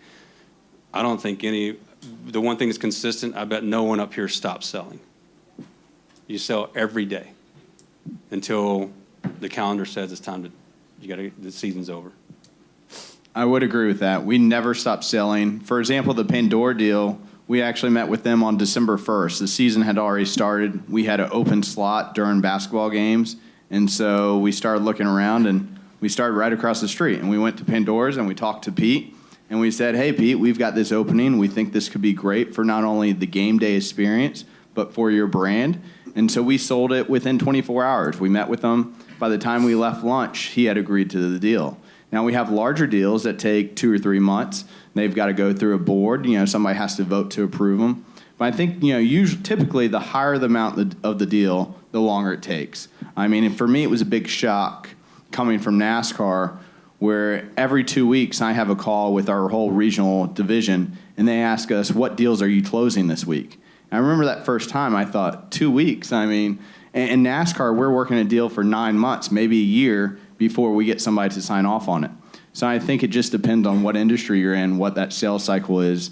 And now one of the other things we also look for is the opportunities to sell. And whenever you have a advantage, so last week, Elon announced UNC was coming into town. So we spent that whole week reaching out to everybody and their mom and their aunt and their uncle saying, hey, exciting news, we've got UNC basketball coming. We would love to talk to you about the opportunities. So identifying when the right time to reach out to partners is sometimes the most important part. And that timing varies depending on the partner. I think some of it ties into the seasonality of two conversations, retention or acquisition, right? So if you're trying to keep who you have, it's about, and you ask 5 people, you get 5 different answers, or 6 people. But the way we do things at Stewart Haas, we have about 25 to 30 people that work on sponsorship, and it's bucketed into different departments, PR, licensing, et cetera. But it's kind of all focused on the same thing. So if it's retention, it's a seasonality of the brand you're talking to. So you're going to talk a lot about Busch Beer and promotions. You guys ever heard of Busch Beer? By the way, you're in college. Busch Light, how about that? But that's a summer conversation where if you get into winter, you may or may not, if you're not in college. If you're winter, you don't drink a lot of beer as much versus when you do summer. So it's a seasonality of the brand. But then on to everyone's point up here, whether you're selling baseball. Who made that rule? If you're selling baseball or hockey or whatever, it's all relative, right? So a sale is a sale, and it's literally every single day because, our sport, baseball, you guys, every sport just about, maybe NFL's a little different, but is a long season, like 10 months for us. So there's never a time when you don't sell. So I would say it's probably the same for everyone up here. We had a deal with Dierks Bentley. We had it approved, met with them in September, approved in October. We didn't get the deal done until the first week of February. and my gut was turned inside out for those 4 months in between, because people say time kills all deals. And so you sit there and let it drag, and people will change their mind. Oh, it sounded exciting, but maybe it's, oh, something came up or whatever. If you get an opportunity, you got to start reeling. You cannot let it sit there. We got it done. It was a multi-million-dollar deal, so it took quite a bit of time and a lot of moving parts. Secondarily to that, we did a $300,000 or $400,000 deal with another artist, and we got it done in 4 weeks. So it varies. All right, well, I got a few more questions, but first let's open it up to you guys. Anybody in the crowd have a question? All our mics are up here, so just stand up and project your voice.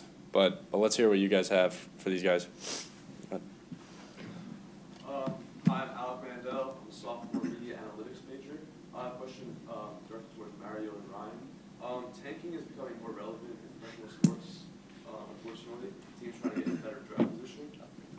How would you go about promoting a team that's actively trying to lose games and selling tickets for that team? Great question. Well, I'm just going to say, in Mario's world, the Yankees never tank. So just to clarify that. I do love the question. I'll put it back on you. What do you think? Like you guys were talking about, try to put it on the community. Like talk about the experience of going to the games. Talk about the future of the young pieces, how they're growing. I'm a big Sixers fan, so I kind of want to through this. The process. Yeah, exactly. So we're seeing how it's going right now, and say, hey, look at the Sixers. This is what's going to be for us in 3 or 4 years. That's what I would do. Yeah, I mean, Commissioner Manfred is certainly taking a look at it. We lost to the Astros, 1 game away from the World Series, and they were a team that maybe weren't as talented a few years ago, but built their system up. It's a tough question. I don't know if I'm really educated enough to speak on it, but I would put it all on you guys and say, hey, like, what do you think? You know, what would you change? The drafting, the luxury tax, which will be under this year and resets next year. What other requirements or restrictions can you put on the game to make sure it's fair? Yeah, and my take on it is, you know, tanking has kind of become the buzzword in sports. The Phillies, we went through a rebuild, I would say. We never, you know, tried out a product there that wasn't trying to win. We were trying to win, and we were trying to build for something that's going to be sustainable. And that's always been, you know, our credo in you know, the baseball operations department. But that's their job to take care of that. To echo Mario's point earlier and kind of the point across the board, I'm not selling wins and losses. When I sell a season ticket package, you know, I can't say, hey, the last 5 games you came were a loss. Come down to 6, I'm going to get you that win. No, I can't do that. So what I sell is the experience. And, you know, everybody at this table, you don't have to buy anything we're selling to you.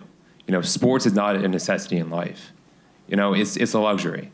And we have to recognize that, and we need to make people that want to come to our ballpark, and tap into that market. So I would say, you know, in direct response to your tanking question, the Phillies and the baseball model isn't necessarily set up to reward tanking as other leagues. The NBA, you know, it's buzz, and, you know, as a native Philadelphian, you know, I've trusted the process, but that was more or less a situation in which there was a loophole within the NBA. And I think, you know, Commissioner Silver in the NBA is recognizing that and trying to fix that. Because the NBA is such a sport that it's a superstar-driven league, you know, and it's all about getting that one guy, that 2 guys, those super teams. And if you're not going to be in a big market, you're not going to be able to attract those brands. You know, talking about branding, the NBA it's a paradigm shift. The team's no longer the most important brand in the NBA. The player is.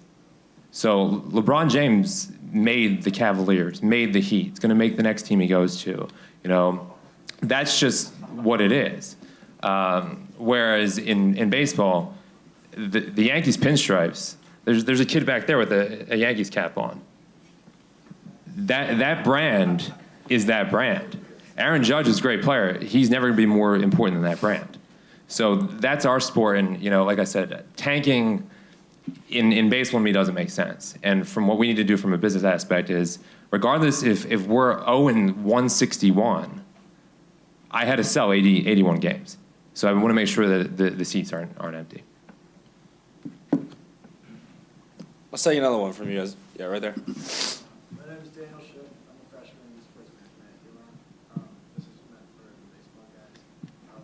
As the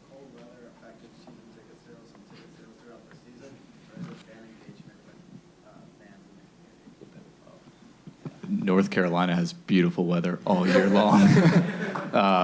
No, I mean, you'll see it, in April when it's, what was it, opening day, 55, 56 degrees, right? Like, people were excited because it's opening day, and then you get to Monday and we have 2,500 people in the stands. So gradually as, we warm up, yes, the seats will start to fill. Obviously in New York, you're dealing with snow in the month of April, so that might be a little bit different. Everything. Yeah. No, I mean, we rained out of opening day, which was a exciting time, right? But it does hurt a little bit of business. Those April and May months, there's a lot going on. NBA, NHL, the drafts. So there's a lot of other excitement where baseball doesn't really kick up to the summer months. So for us, we introduced dynamic pricing. So, your April, May games may be a little bit less expensive than your June game against the Red Sox to kind of help compete with the weather. And the Steinbrenners have been very nice as well of bringing back for different games if it's a really bad weather situation. But hopefully it turns around relatively quickly because it's going to be May. But yeah, it definitely plays a toll on the weather or on the team. Yeah, and just to round out the question, when you play in a sport that's outside in the summer, weather is always going to be a factor that you just have to roll with the punches, It could be unseasonably hot all summer, and we might be having this situation of, well, it's 100 degrees in August, who's going to come to the game with deadly heat? And we face things like that, and that's where you just have to turn on a dime, make sure you're providing, complimentary water to your fans, cooling stations, things like that, but you really haven't worked in baseball until you went through your first rain delay or weather incident. So it's one of those things you just got to roll with. All right, any other questions from the audience? Brian Quincy, I'm a junior at Elon University. I'm double majoring in economics and sport management. And my question is kind of divided into two parts, sales and sponsorship. But the sales part of it is we're talking about other sports and comparing them. Do you guys see yourself easily transitioning to other sports? And similar question for sponsorship, but difficult for NASCAR probably with the different cycles that we're talking about. But, yeah. So prior to the Durham Bulls, I was with the Carolina Hurricanes, sold the Carolina Hurricanes. Selling hockey and selling baseball are two very different sports, right? But in the same sense, they're not. We've all touched on you're selling the experience. If anybody knows anything about the Carolina Hurricanes, you have to sell the experience because the team is awful. They have not been good in the past 10 years. They have the number 2 draft pick coming up. Hopefully that turns the ship around. But if you're going to convince people that you're going to come here and you're going to see a stellar hockey team who's going to put up 5 goals every night, guess what? You're lying and you're going to lose customers and you're not going to make money. In the same sense, the Durham Bulls have their own things that they face, right? Weather, it's hot, it's rainy, it's cold, my food's cold, whatever it may be. So at the end of the day, you can't control what's happening on the ice. You can't control what's happening in between the lines. You can control putting a butt in a seat and making sure that person has the best time from the time they enter the gate till the time they get back in their car to go home, and that they have such a good time that they want to do it again, despite walking away and not knowing if the Durham Bulls won by 10 or if they lost by 10. And that's our job. Yeah, I would definitely echo what Ben just said. I have experience. When I was an undergrad, I interned with the Wells Fargo Center, Comcast Spectacor, which is Sixers and Flyers. So I dabbled in sales with hockey and basketball, and then I've also worked professionally as a entertainment sales representative, selling everything and anything but sports in sporting events. So basically, like wrestling events, Disney on Ice, and things like that. There's a lot of skills that are transferable between baseball, hockey, basketball. The approaches are just going to be different. And approaches are a little bit different just based on supply. If Mike Trout's coming to play the Phillies, it's a huge deal because he's from the local area. But you're going to have 3 chances to see him because we play series. In the NBA, if I have a local superstar coming, to play, that's one game. That's one shot. I can sell that a lot easier, and I can, max that price out. So there will be different challenges, nuances, and things like that to try to capitalize. Now, with me in baseball, if Trout's coming for 3 games, then I build 3 different packages around that with 1 game in each and try to capitalize on that. But it is definitely similar but different. Yeah, I think it comes down to the experiences that you have over your career and making sure that you use those instances and those experiences for your future role and kind of figuring out what your next role is. So for me, it's building our sales program into something that people want to come work for us, that it's sustainable, and you're recruiting well, and you're seeing results in either good years or bad years, and kind of using that quote unquote model to go to different leagues, different teams. And there's going to be a lot of differences, but also if you network yourself. So, I've been in touch with the people out Las Vegas Raiders. Like, there's going to be so many new things out there. What's their strategy? They're going after people in Oakland for season tickets. Then they're going to tackle the Las Vegas area, poking some holes and asking some questions of how they're dealing with those new buildings and stadiums really helps you kind of get out of your bubble. We always say, get outside of Yankee Stadium because, yes, our model works and we've been really fortunate to have some success, but like, what are other teams facing? What's my next role going to be? And you have to ask questions to kind of figure it out. Was your question an individual question about your own personal skill sets going from one industry to the next? Absolutely not. Okay. That's what he told me it was.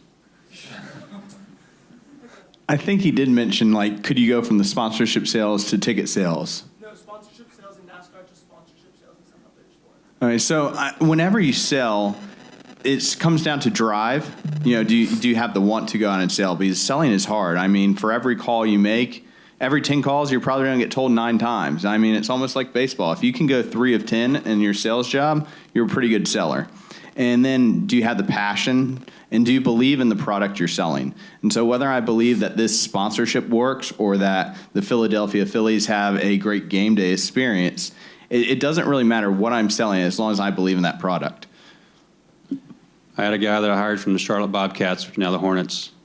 He came into work for us in NASCAR as a salesperson.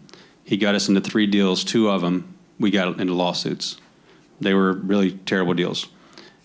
He left, went to Major League Baseball, and signed the biggest thing in Major League Baseball history with T-Mobile and the call to the bullpen. He led that team, and he's now the senior salesperson at PGA in Jacksonville. Yes, you can go from one industry to the next. Thanks, Ty. The one thing I will say, don't focus so much like on buckets, right? So sales versus marketing. Focus on skill. You're still in school right now, right? So some of you are probably close to graduating, some not, some may not know. That said, focus on what are the good skills of, all right, be able to speak, be personal, be relatable, be smart. Analytics is the future of sports. So like if you don't know anything about analytics and you want to work in sports, hurry up and learn analytics because everything we do, whether it's our media group, our sales group, our marketing group, licensing, it all comes back to one thing, and it's data. Because if you sell on emotion, and everyone's talked about that, like you can't sell wins and losses. You're not going to win forever. You can sell experiences, clearly. What's an experience? Taps into emotion, yeah, so that's a win. At the end of the day, especially for what we do, because unfortunately we have to ask for crazy dollars at times, it's data. So if you don't know data and you can't tie something back to data, it's a lost cause in some ways. So focus on the skills, like know analytics, be able to speak, be smart, be able to think clearly and kind of outfox everybody else. And then it doesn't matter if it's sales and marketing on NASCAR, on horse racing, on PGA, it's all the same skill set. So if you're still in school and have a ways to be in school and a ways to go in school, look at that stuff, and maybe professors won't want me to say it's not about specific classes, and it's about more macro themes, I guess. So I think going right off that, before we wrap it up real quick, for people who are maybe afraid of the word sales and feeling like they're not fit for the sales world, Mike, you just hit on it a little bit, but what would you say to those people on why it shouldn't be as intimidating as it sounds? If you like to compete, I'll say sales isn't for everybody, like, right? So marketing's not for everybody. PR's, if you can't write, don't come talk to us about being a PR rep. It just doesn't make sense. So sales isn't for everybody. You have to Tyler's point, you have to put your pride in your back pocket and know that if you make 100 calls or 100 emails or 100 interactions, especially, I won't speak for everybody, 98 would not just be no, but would be a no response. So if you want to work in sales, you got to have thick skin. my opinion, we all approach it differently. You have to be the smartest person on the payroll. And I don't mean that like, clearly some of us are. But being serious, like I think because you're taking each bucket, holding his microphone, but within our world, the sponsorship world, specific to the way we set ourselves up at Stewart Haas Racing, is it's all partner marketing, but you have PR, you have, which now social, obviously, and digital has taken that over, but you have PR, you have sales, you have marketing, you have event marketing. A young lady was up here talking about folding napkins at Duke. That's event marketing. And it's not a great job at times, and it's not a fun job, but it is an important job when you're talking about engaging and hosting people. And then lastly, sales. Sales has to know all of those because you're selling all of those. You're not selling uniform space. In our case, you're not selling hoods. You're selling ideas. And an idea that's going to work is all this cliche. You guys are probably learning these cliche marketing terms in school, so I won't pour them out them. But all the cliche of 360 marketing, 360s because the hub is sales in the middle, and it pulls in marketing, PR, licensing, event marketing, etc. So if you want to work in sales, yeah, you got to be thick-skinned, you got to be persistent, you got to be used to being told no, but you got to know a lot about a lot, in my opinion. Sales gives you your best opportunity. Marketing is very creative. You have to be very creative to be marketing. Sales gives you an opportunity to have a financial impact to the benefit of your company, especially in our industry. You can put yourself in position to have a better driver, a better team, more technology to make your team more relevant in our industry. And so sales, I would say, has more impact because it's a need to have, whereas sometimes marketing is a want to have. It'd be cool if you guys could come up with some ideas. We also have an agency over here working on marketing. Sales has direct impact to your company's success. It's why sales comes with commission and marketing doesn't.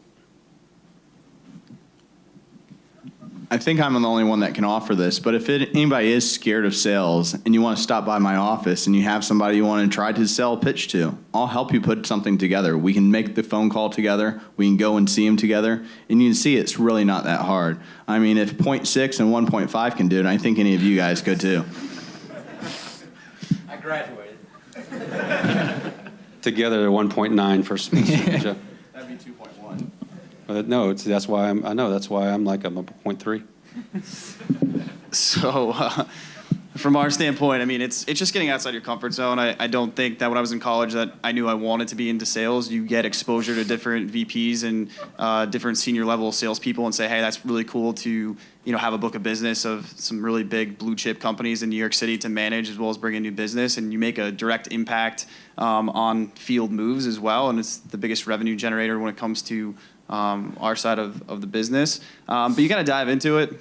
It may or may not be for you, but that's why you're in school investing in your future careers, is to find out if it is for you or not. And there's opportunities through internships, or you can connect with me offline, and I'm happy to have you connect with people on my team, and you can get the good, the bad, the ugly of how it is to work for me and what the everyday is like. But it's very dynamic. It's very challenging.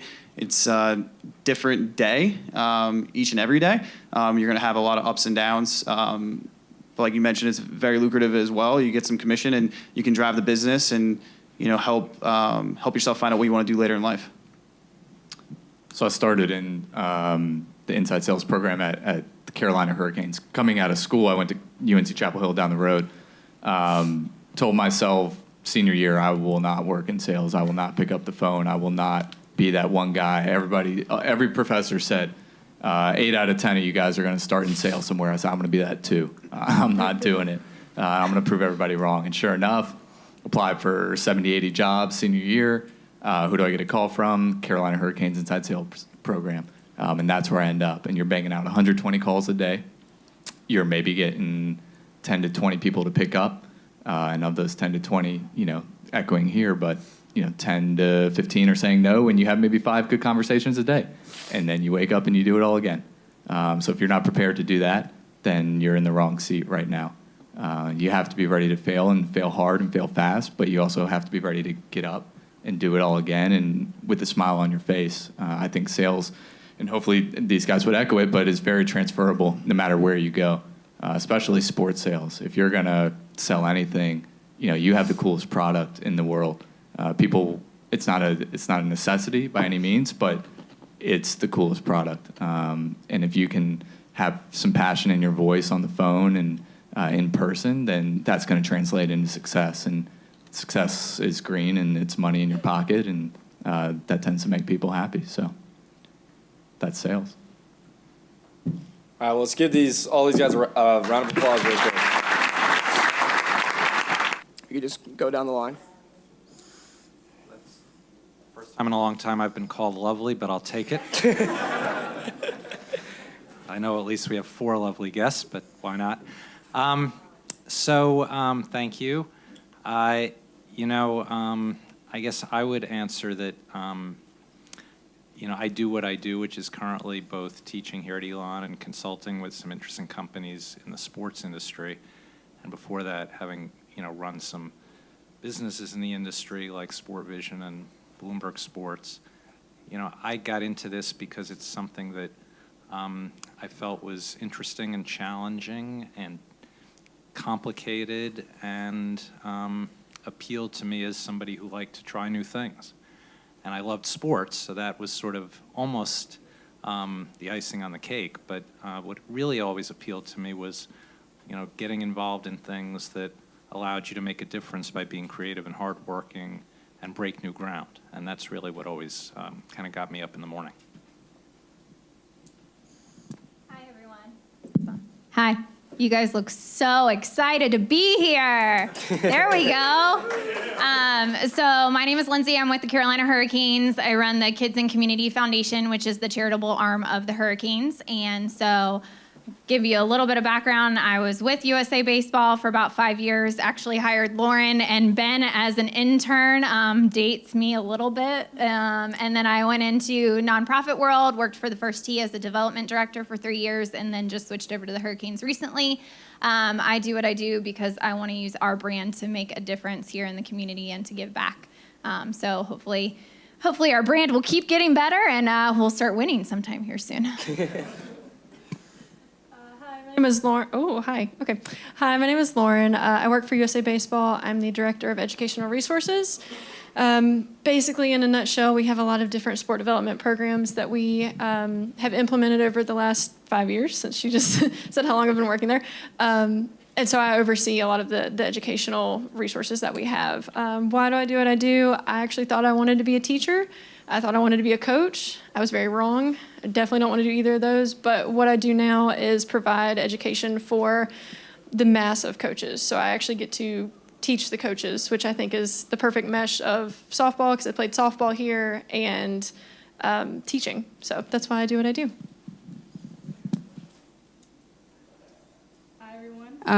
My name is Kelsey Harris. I am the Assistant Director of Women's Basketball Operations at the ACC. I've been in that role for a little less than a year. I am an Elon alum, played basketball here, graduated in 2014. So just the chance to work in a sport that I love has been amazing. Before I came to the ACC, I actually worked at the NCAA headquarters in Indiana in their postgraduate internship program. So I worked with the women's basketball staff at the NCAA headquarters, got to work with the Final Four, got to see logistically the operations behind a huge event like that, and kind of fell in love with the administrative side of athletics. So I love being able to put on championships and see student athletes, at the culmination of like their success, and being able to celebrate that, and being able to, celebrate them and the hard work that they put in, because that used to be me, but at the same time, it's been a lot of fun, and I love working with the ACC staff and working with Dr. Weaver and some sport management students this past year with the ACC Women's Tournament in Greensboro. Thank you again, guys. Shout out to Matt right there. Just being able to involve Elon too has been amazing. So I really enjoy my job. Hi, I'm Emily. I work with ESPN. I'm the Director of Advertising and Marketing Intelligence, and I've been there for almost 14 years in various roles and responsibilities. And why I love my job is it's sports and it's fun. It's just fun. And I'm a bit of a nerd, so I am obviously from the marketing research side, and I love marketing research, and that's really nerdy, but I love it and it's fun. And lastly, the culture. It's just, I feel like people that work in sports, as we've heard in the previous panels, have a passion about what they're doing. And I find that to be absolutely true in my everyday world. The people that I work with are phenomenal, and I just enjoy that, and they motivate me every day. All right, thank you. And for our first question, one unique thing about the sports industry is how competitive it is, and that there are so many competitors, and they're trying to get fans' attention. So what sort of innovative strategies does your company use or have used in the past to kind of stay ahead of your competition and stay ahead of the curve? Anyone can go. I'll jump in here. So some of you guys may know that the Hurricanes have a new owner as of the last couple months. We've also had some other changes going on as well. But one of the things that we've done that our new owner, Tom Dundon, came in and really wanted to change was the fan experience. So that is hugely associated with cost. So we went down, we did this promotion called Fanuary. Parking was cheaper, concessions were cheaper, tickets were cheaper. You could actually trade in your tickets all of February, and we actually extended it into March, that you could trade in your 300 level seats and go down to the lower bowl. Based on where you were, there were some different opportunities there. So kind of what we were trying to do from a competition standpoint, not necessarily competition in the NHL, but with all the other different sports venues around, you can go out to a Bulls game and your ticket is significantly cheaper than it is for Hurricanes games to sit right behind the plate. So we wanted to change that and give people the opportunity to come out and enjoy a Canes game from right behind the glass. So trying to make that whole experience for the fans cheaper was one of the big things we tried to do to keep up with our competition. I guess one example that I think was very effective was we worked very closely with a company called Kangaroo TV, which is a ridiculously named company, which ended up changing their name, but that was the name at the time. And they had technology which allowed you to use a device at a sports event, and the initial one that they introduced the device for was NASCAR. And what that device did was it used low-power television signals, so it was all essentially closed circuit, to be able to deliver video signals and other information, data as well, to fans at the event. And so for a sport like NASCAR, where you can't see a lot, or if something happens and you miss it and you want to see a replay, it was an incredibly valuable addition. And up until then, NASCAR fans had been able to use audio systems where they could listen to the crew talking to the driver and a lot of the other audio information, but they had no video option. And so this device really made the whole fan experience much more compelling. It gave people a much richer sense of what was going on, a better way of following the action. And it proved to be also a very successful commercial model for leasing it out. So it both really engaged the fan and created a good business at the same time.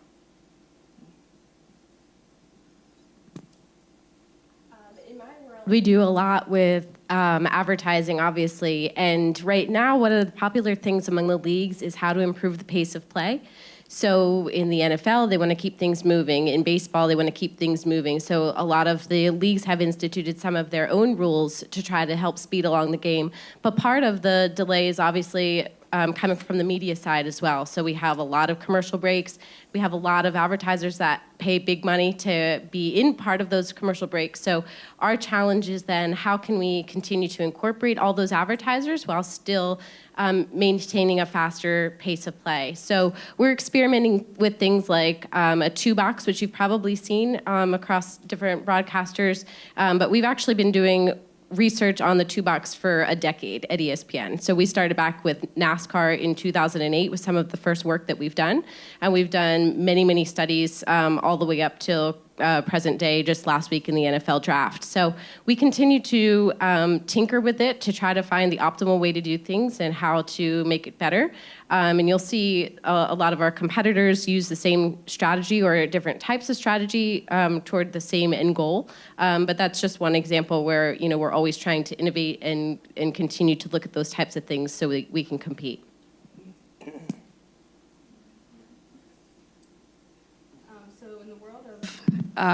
College athletic conferences. So with the ACC, we are launching our new network in partnership with ESPN in 2019-2020.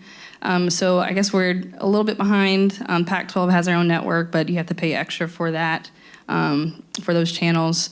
And SEC network has something similar as well. But ACC will be launching their own network in partnership with ESPN in 1920. So that's going to be a big change for our conference and making sure that our games across the board are available to anyone who wants to watch them. So that's been a big push in our office, especially with Olympic sports and other sports that maybe don't get as much TV time.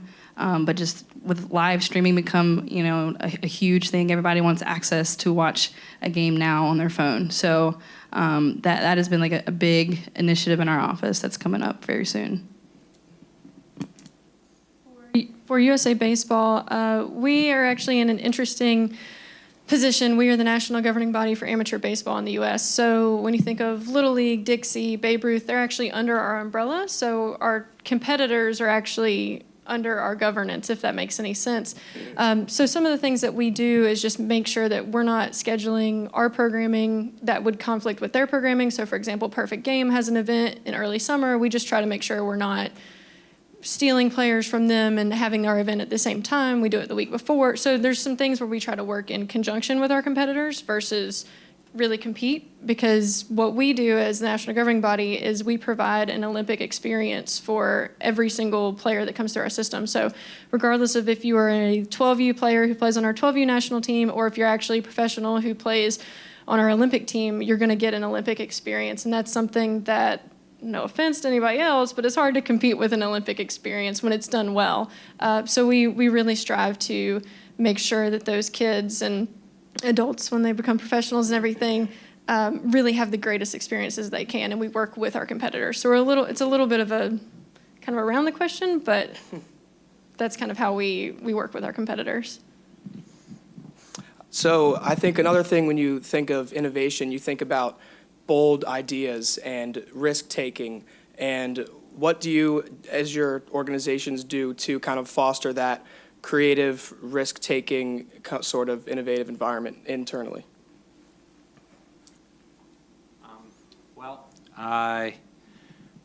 I'm a big believer in the notion that innovation comes from hard work.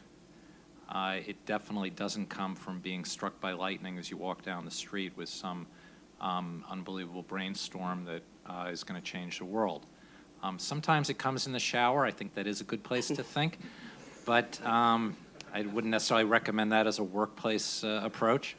So I guess what I would really say is that what we did, say at Bloomberg, where we were focused on, constantly trying to break new ground in analytics, or even what we did at SportVision, where we were introducing a lot of new technology, is we really made a conscious effort to innovate. And that meant figuring out who to reach out to within various sports and within the industry to get their views about what kinds of new things could make an impact. It meant being very, very knowledgeable about what new technology was being developed that could, if applied to conventional sports, could really generate an innovative idea or feature that nobody had thought of before, and that, again, would make an impact. But we would also conduct specific sessions that were designed to get people to brainstorm and push each other to think about new ideas. So, I don't know that there's one specific way, but what I would really underscore is that I think innovation comes from a conscious effort and a desire to both explore new opportunities, explore new ideas, and then, of course, the next step, which is not be afraid to take chances, including that comfort level that if it fails, that's part of success, and you're never going to find innovative successes if you're not prepared to accept failure.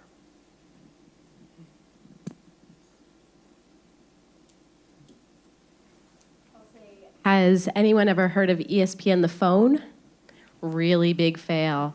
So, we are very much encouraged to innovate, and sometimes you fail, but we just hope that you have bigger wins than losses overall in the end. In my job specifically, we work with a lot of different types of vendors and partners to do research and to come up with new ways to study data and look at things. And now there's so much data out there that you really have to find smart people to do the right things with the data. So it's not enough just to look at data. It matters much more about how you analyze that and interpret that. So we're constantly challenging our partners to fulfill needs that we have that we can't do in the way with the tools that we currently have. So we're always pushing people to do more with the way that they're set up and their expertise, and that will in the end help us as well. So from a personal perspective, we're always challenging each other and challenging our partners to innovate to fill gaps where we need that to happen. Our department, we actually have a saying we have on our wall that says, "Don't let perfect get in the way of good." We come up with a lot of ideas in our sport development department, and a lot of them have stuck, but there's been some that have not been great ideas once we've actually fleshed them out. So we kind of live by that mantra, and we also, this kind of goes along with creativity, but we actually do a book club in our department, which is really fun. So we're on our third book right now, and we have our meeting on that on Wednesday. I have finished my book, thank you. So thank you. So I did listen to the audiobook, so I kind of cheated, but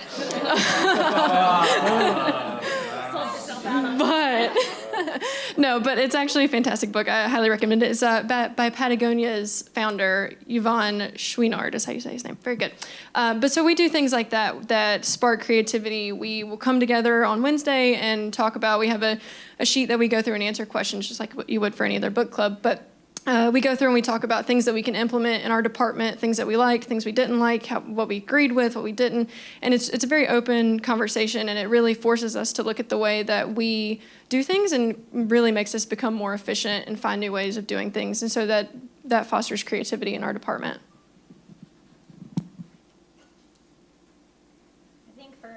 I think for us, one of the biggest things is kind of jumping both off of what Emily and Lauren said, was just the brainstorming and ideas. So we spent a lot of time marketing and brand awareness, strategy, everything. So we spent about an hour and a half the other day talking about off-season, what we're going to do, how we're going to keep fans engaged. Who has played Fortnite in here?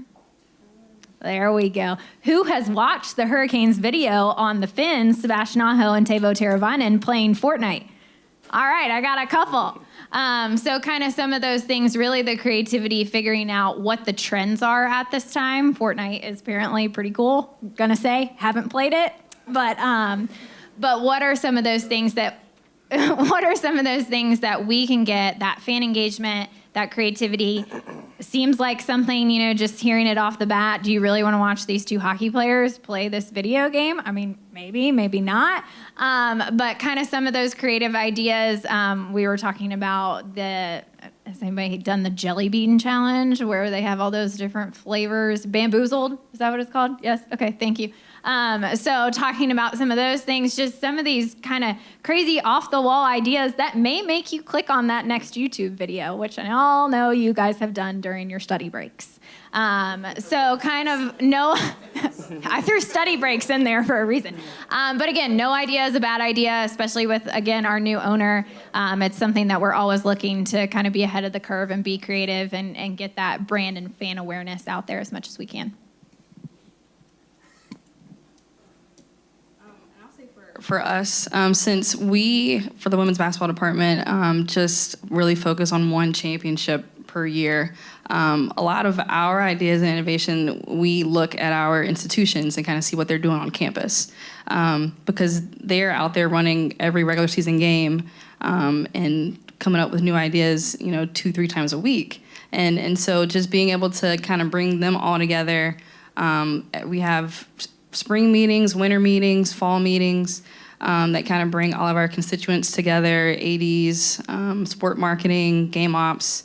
Everyone kind of gets together, and we use those times to kind of brainstorm and bring ideas to the table to try to foster a true conference feel for our tournament, because at the end of the day, we're all a part of the same conference, and we are also competing on a national level. So how do we make our conference stand out amongst other Power Fives or other institutions, other conferences? So we pretty much get our ideas and innovation from our schools, who kind of help us in that regard, since we have one big tournament to really focus on throughout the entire season.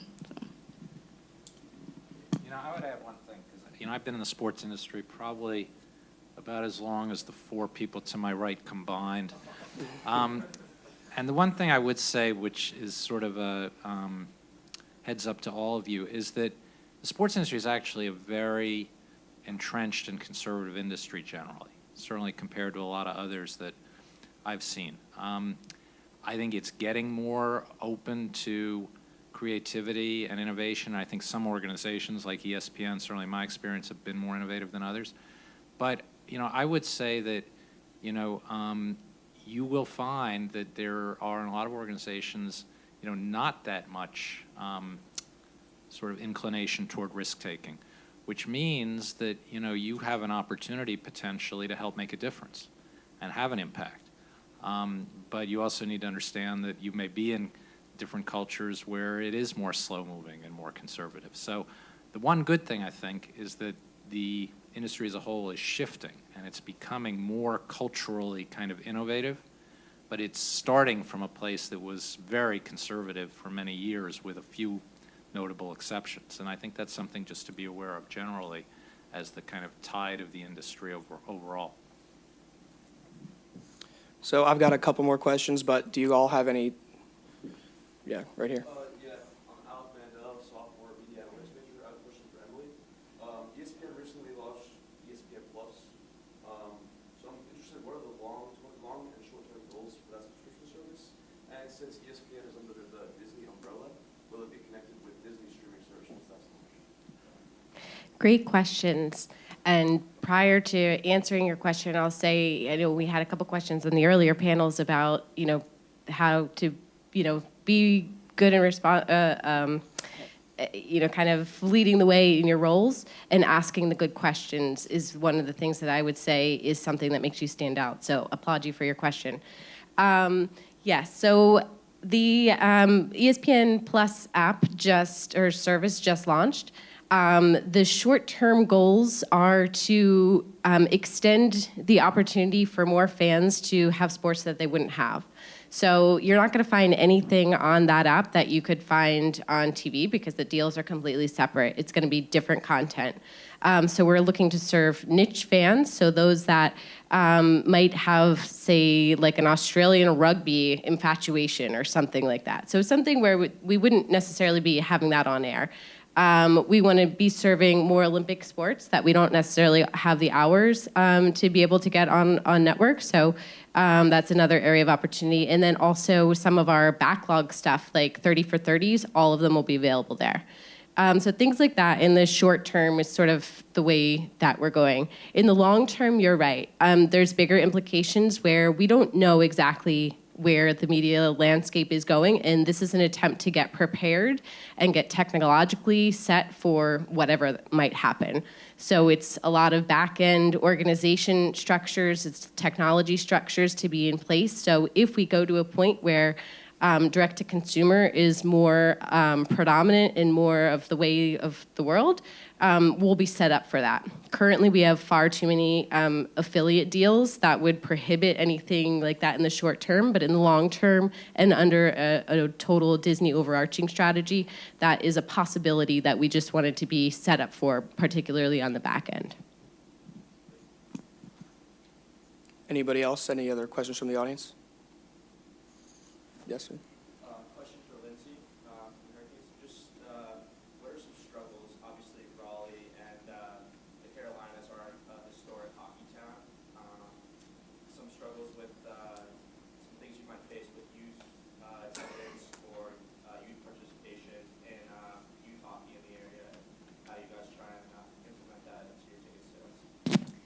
Great question. So yes, Raleigh is not predominantly a hockey town. I will tell you, mostly, unfortunately, sometimes it's actually the opposing fans that overwhelm our stadium. So we do have those Boston, Pittsburgh fans that are sometimes overwhelm our Carolina fans. So please come out and wear more red and white. One of the things we really try to do within the youth hockey is we have a complete department that's youth and amateur hockey.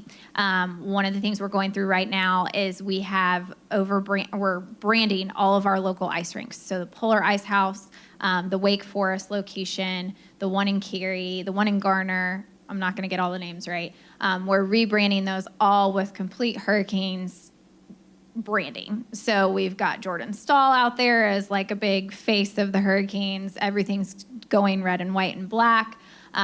We, as a foundation, give money back out through our Future Canes grant.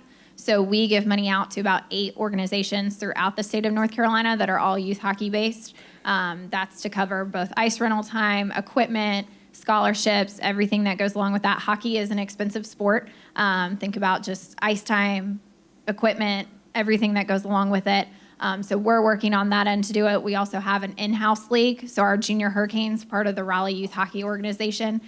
So we do a lot with them, getting them out to our rink to practice, getting some of our players out to go out, and just trying to get youth hockey going here in the Carolinas, which is a little bit hard.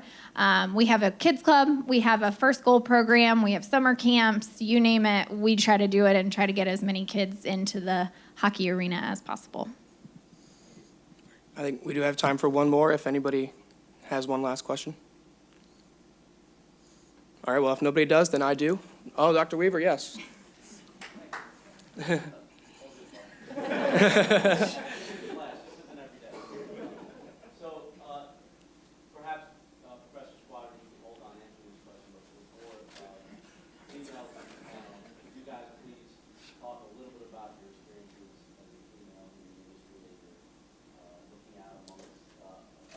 I'm lovely too, you know.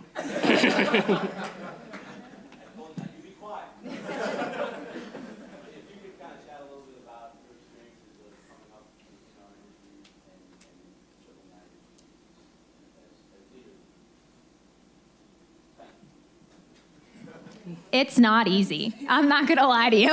It's not easy, and I don't know if everybody else will agree with that. I was really fortunate to work for USA Baseball due to internships with them and then come on full-time.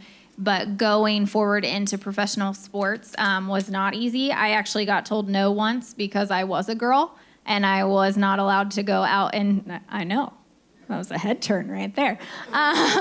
They did not think I was a professional sports team. I will not name the team, but I was not suited to go out into more urban communities as a female.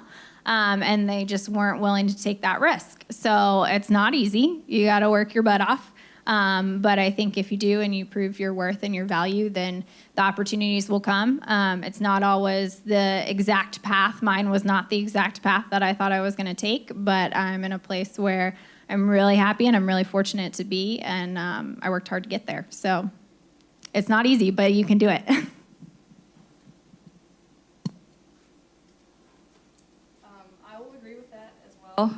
But I think just in my department, I guess I have a little more of an advantage because it is a women's sport that I played. So, but even still, just being able to see, on campus or in other departments, I mean, there's not a lot of women in sports information, or being within different groups and seeing kind of the disparity because you are a minority majority of the time in sports. So it's just the way it is. I don't know. Like coming into collegiate athletics, and even at the ACC, there are a lot of women who work at our office. So I am lucky in that regard. But being able to go out to different campuses and kind of see how that might fluctuate amongst different locations, it is apparent. So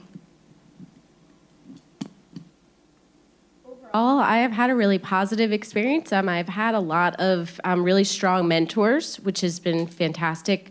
And I think also working in New York was probably an advantage for me too, because there's a little bit more, I think, understanding and flexibility toward women in general, just a little bit more progressive in that way. But I have had the experiences of working with people outside of my organization, and certainly have been sort of one of maybe like 5% of people in a room, even up to, last week when I was at a conference where, looking around, you're one of the 5 to 10% of the women in the room. So I don't think it has had a negative impact on my career at any point, but it is just something that you just want to be that much better at your job. You want to have that much more confidence when you're doing things. And, just focus on, as someone was saying earlier, the skills that you have. And those skills are really important, and they transfer no matter what your gender or anything like that. So you just do your best with what you've got. For me, USA Baseball is a fantastic employer. So, I mean, they have just been fantastic. I haven't had a bad experience with them. Kind of piggybacking what Emily said, outside of the organization has been interesting at times, especially coming from the education department. So I'm creating educational courses for baseball coaches. But you didn't play baseball. Okay. But I played softball, and it's pretty dang close. And I could probably still hit you. So I get a little sassy sometimes. But so it's been more outside of the organization. In baseball specifically, there's a lot of older gentlemen who are more set in their ways of this is how we've always done baseball. And we're challenging that in general because we're creating new programs. And so that's kind of a threat of how they've always done things. So that's not comfortable for them. And then also getting told by a girl that they're going to have to change things is not comfortable sometimes. But I also take it in stride because somebody's got to do it. And I'd rather it be me telling them, hey, yeah, I'm a girl, but I also played, and I understand this sport. And yes, I created this content, but we also created it in conjunction with all of our USA Baseball coaches and managers, and this is really great content. And so it's kind of been interesting along the way, but USA Baseball has been fantastic for me, just always encouraging and supporting me. So that's been great.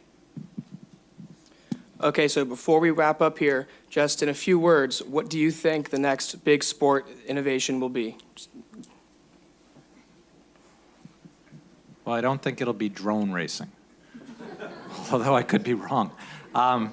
Most people here who have heard me in class know that I don't know whether I'd call it an innovation, but I think the biggest impact on the industry, and it's going to require a lot of innovation to be done successfully, is going to be betting in sports. It's going to change the face of sports in this country. From our perspective at USA Baseball, game modification is going to be big, and not only at the professional levels, but how you're introduced to the sport of baseball is changing. We have a new program called Fun at Bat that kind of takes what you know about T-ball and just throws it out the window. So we're changing how kids get introduced to the game and changing how they're progressed through the game as well.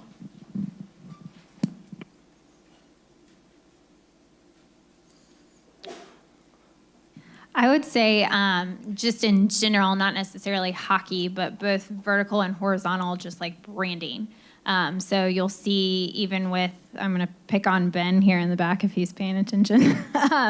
But even Capital Broadcasting Company, taking over, and they recently acquired the Holly Springs Salamanders. As Emily mentioned, just with ESPN and where they're going with their horizontal branding and different things with us, just that overall brand, whether you're acquiring, whether you're growing, but just making it one big brand awareness, one big fan experience, trying to make it better and better. I think that's what we're seeing now starting, and I think it will just continue to grow.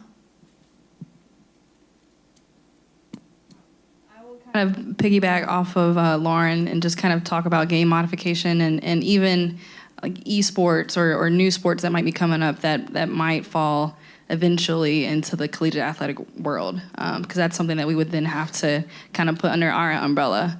But for game modification, I know for just for women's basketball in general, like different ideas being thrown out there. If they were to lower the rim, or if they were to do, certain aspects of the game, would men's basketball, go to 4 quarters? Like just how that would change the entire game in that aspect, and how we then, from our side, operationally, take that moving forward. And I would say from a media perspective, personalization and interaction are probably 2 big things. So just imagine a world where you're maybe watching a game and you want more information on a certain player, and with a click, or even with like a glasses style interaction, just being able to kind of look at someone and get that more information and sort of move on from there. So there's a lot to be done in terms of media consumption and screens, and just being able to give the fan what they want to optimize the game experience for them. And I think the ways that that's going to happen from a 5 to 10 year perspective is TBD. Gosh, I wish I knew. But, I guess we'll see somewhere along those lines, though. All right, let's have a big round of applause for our panel.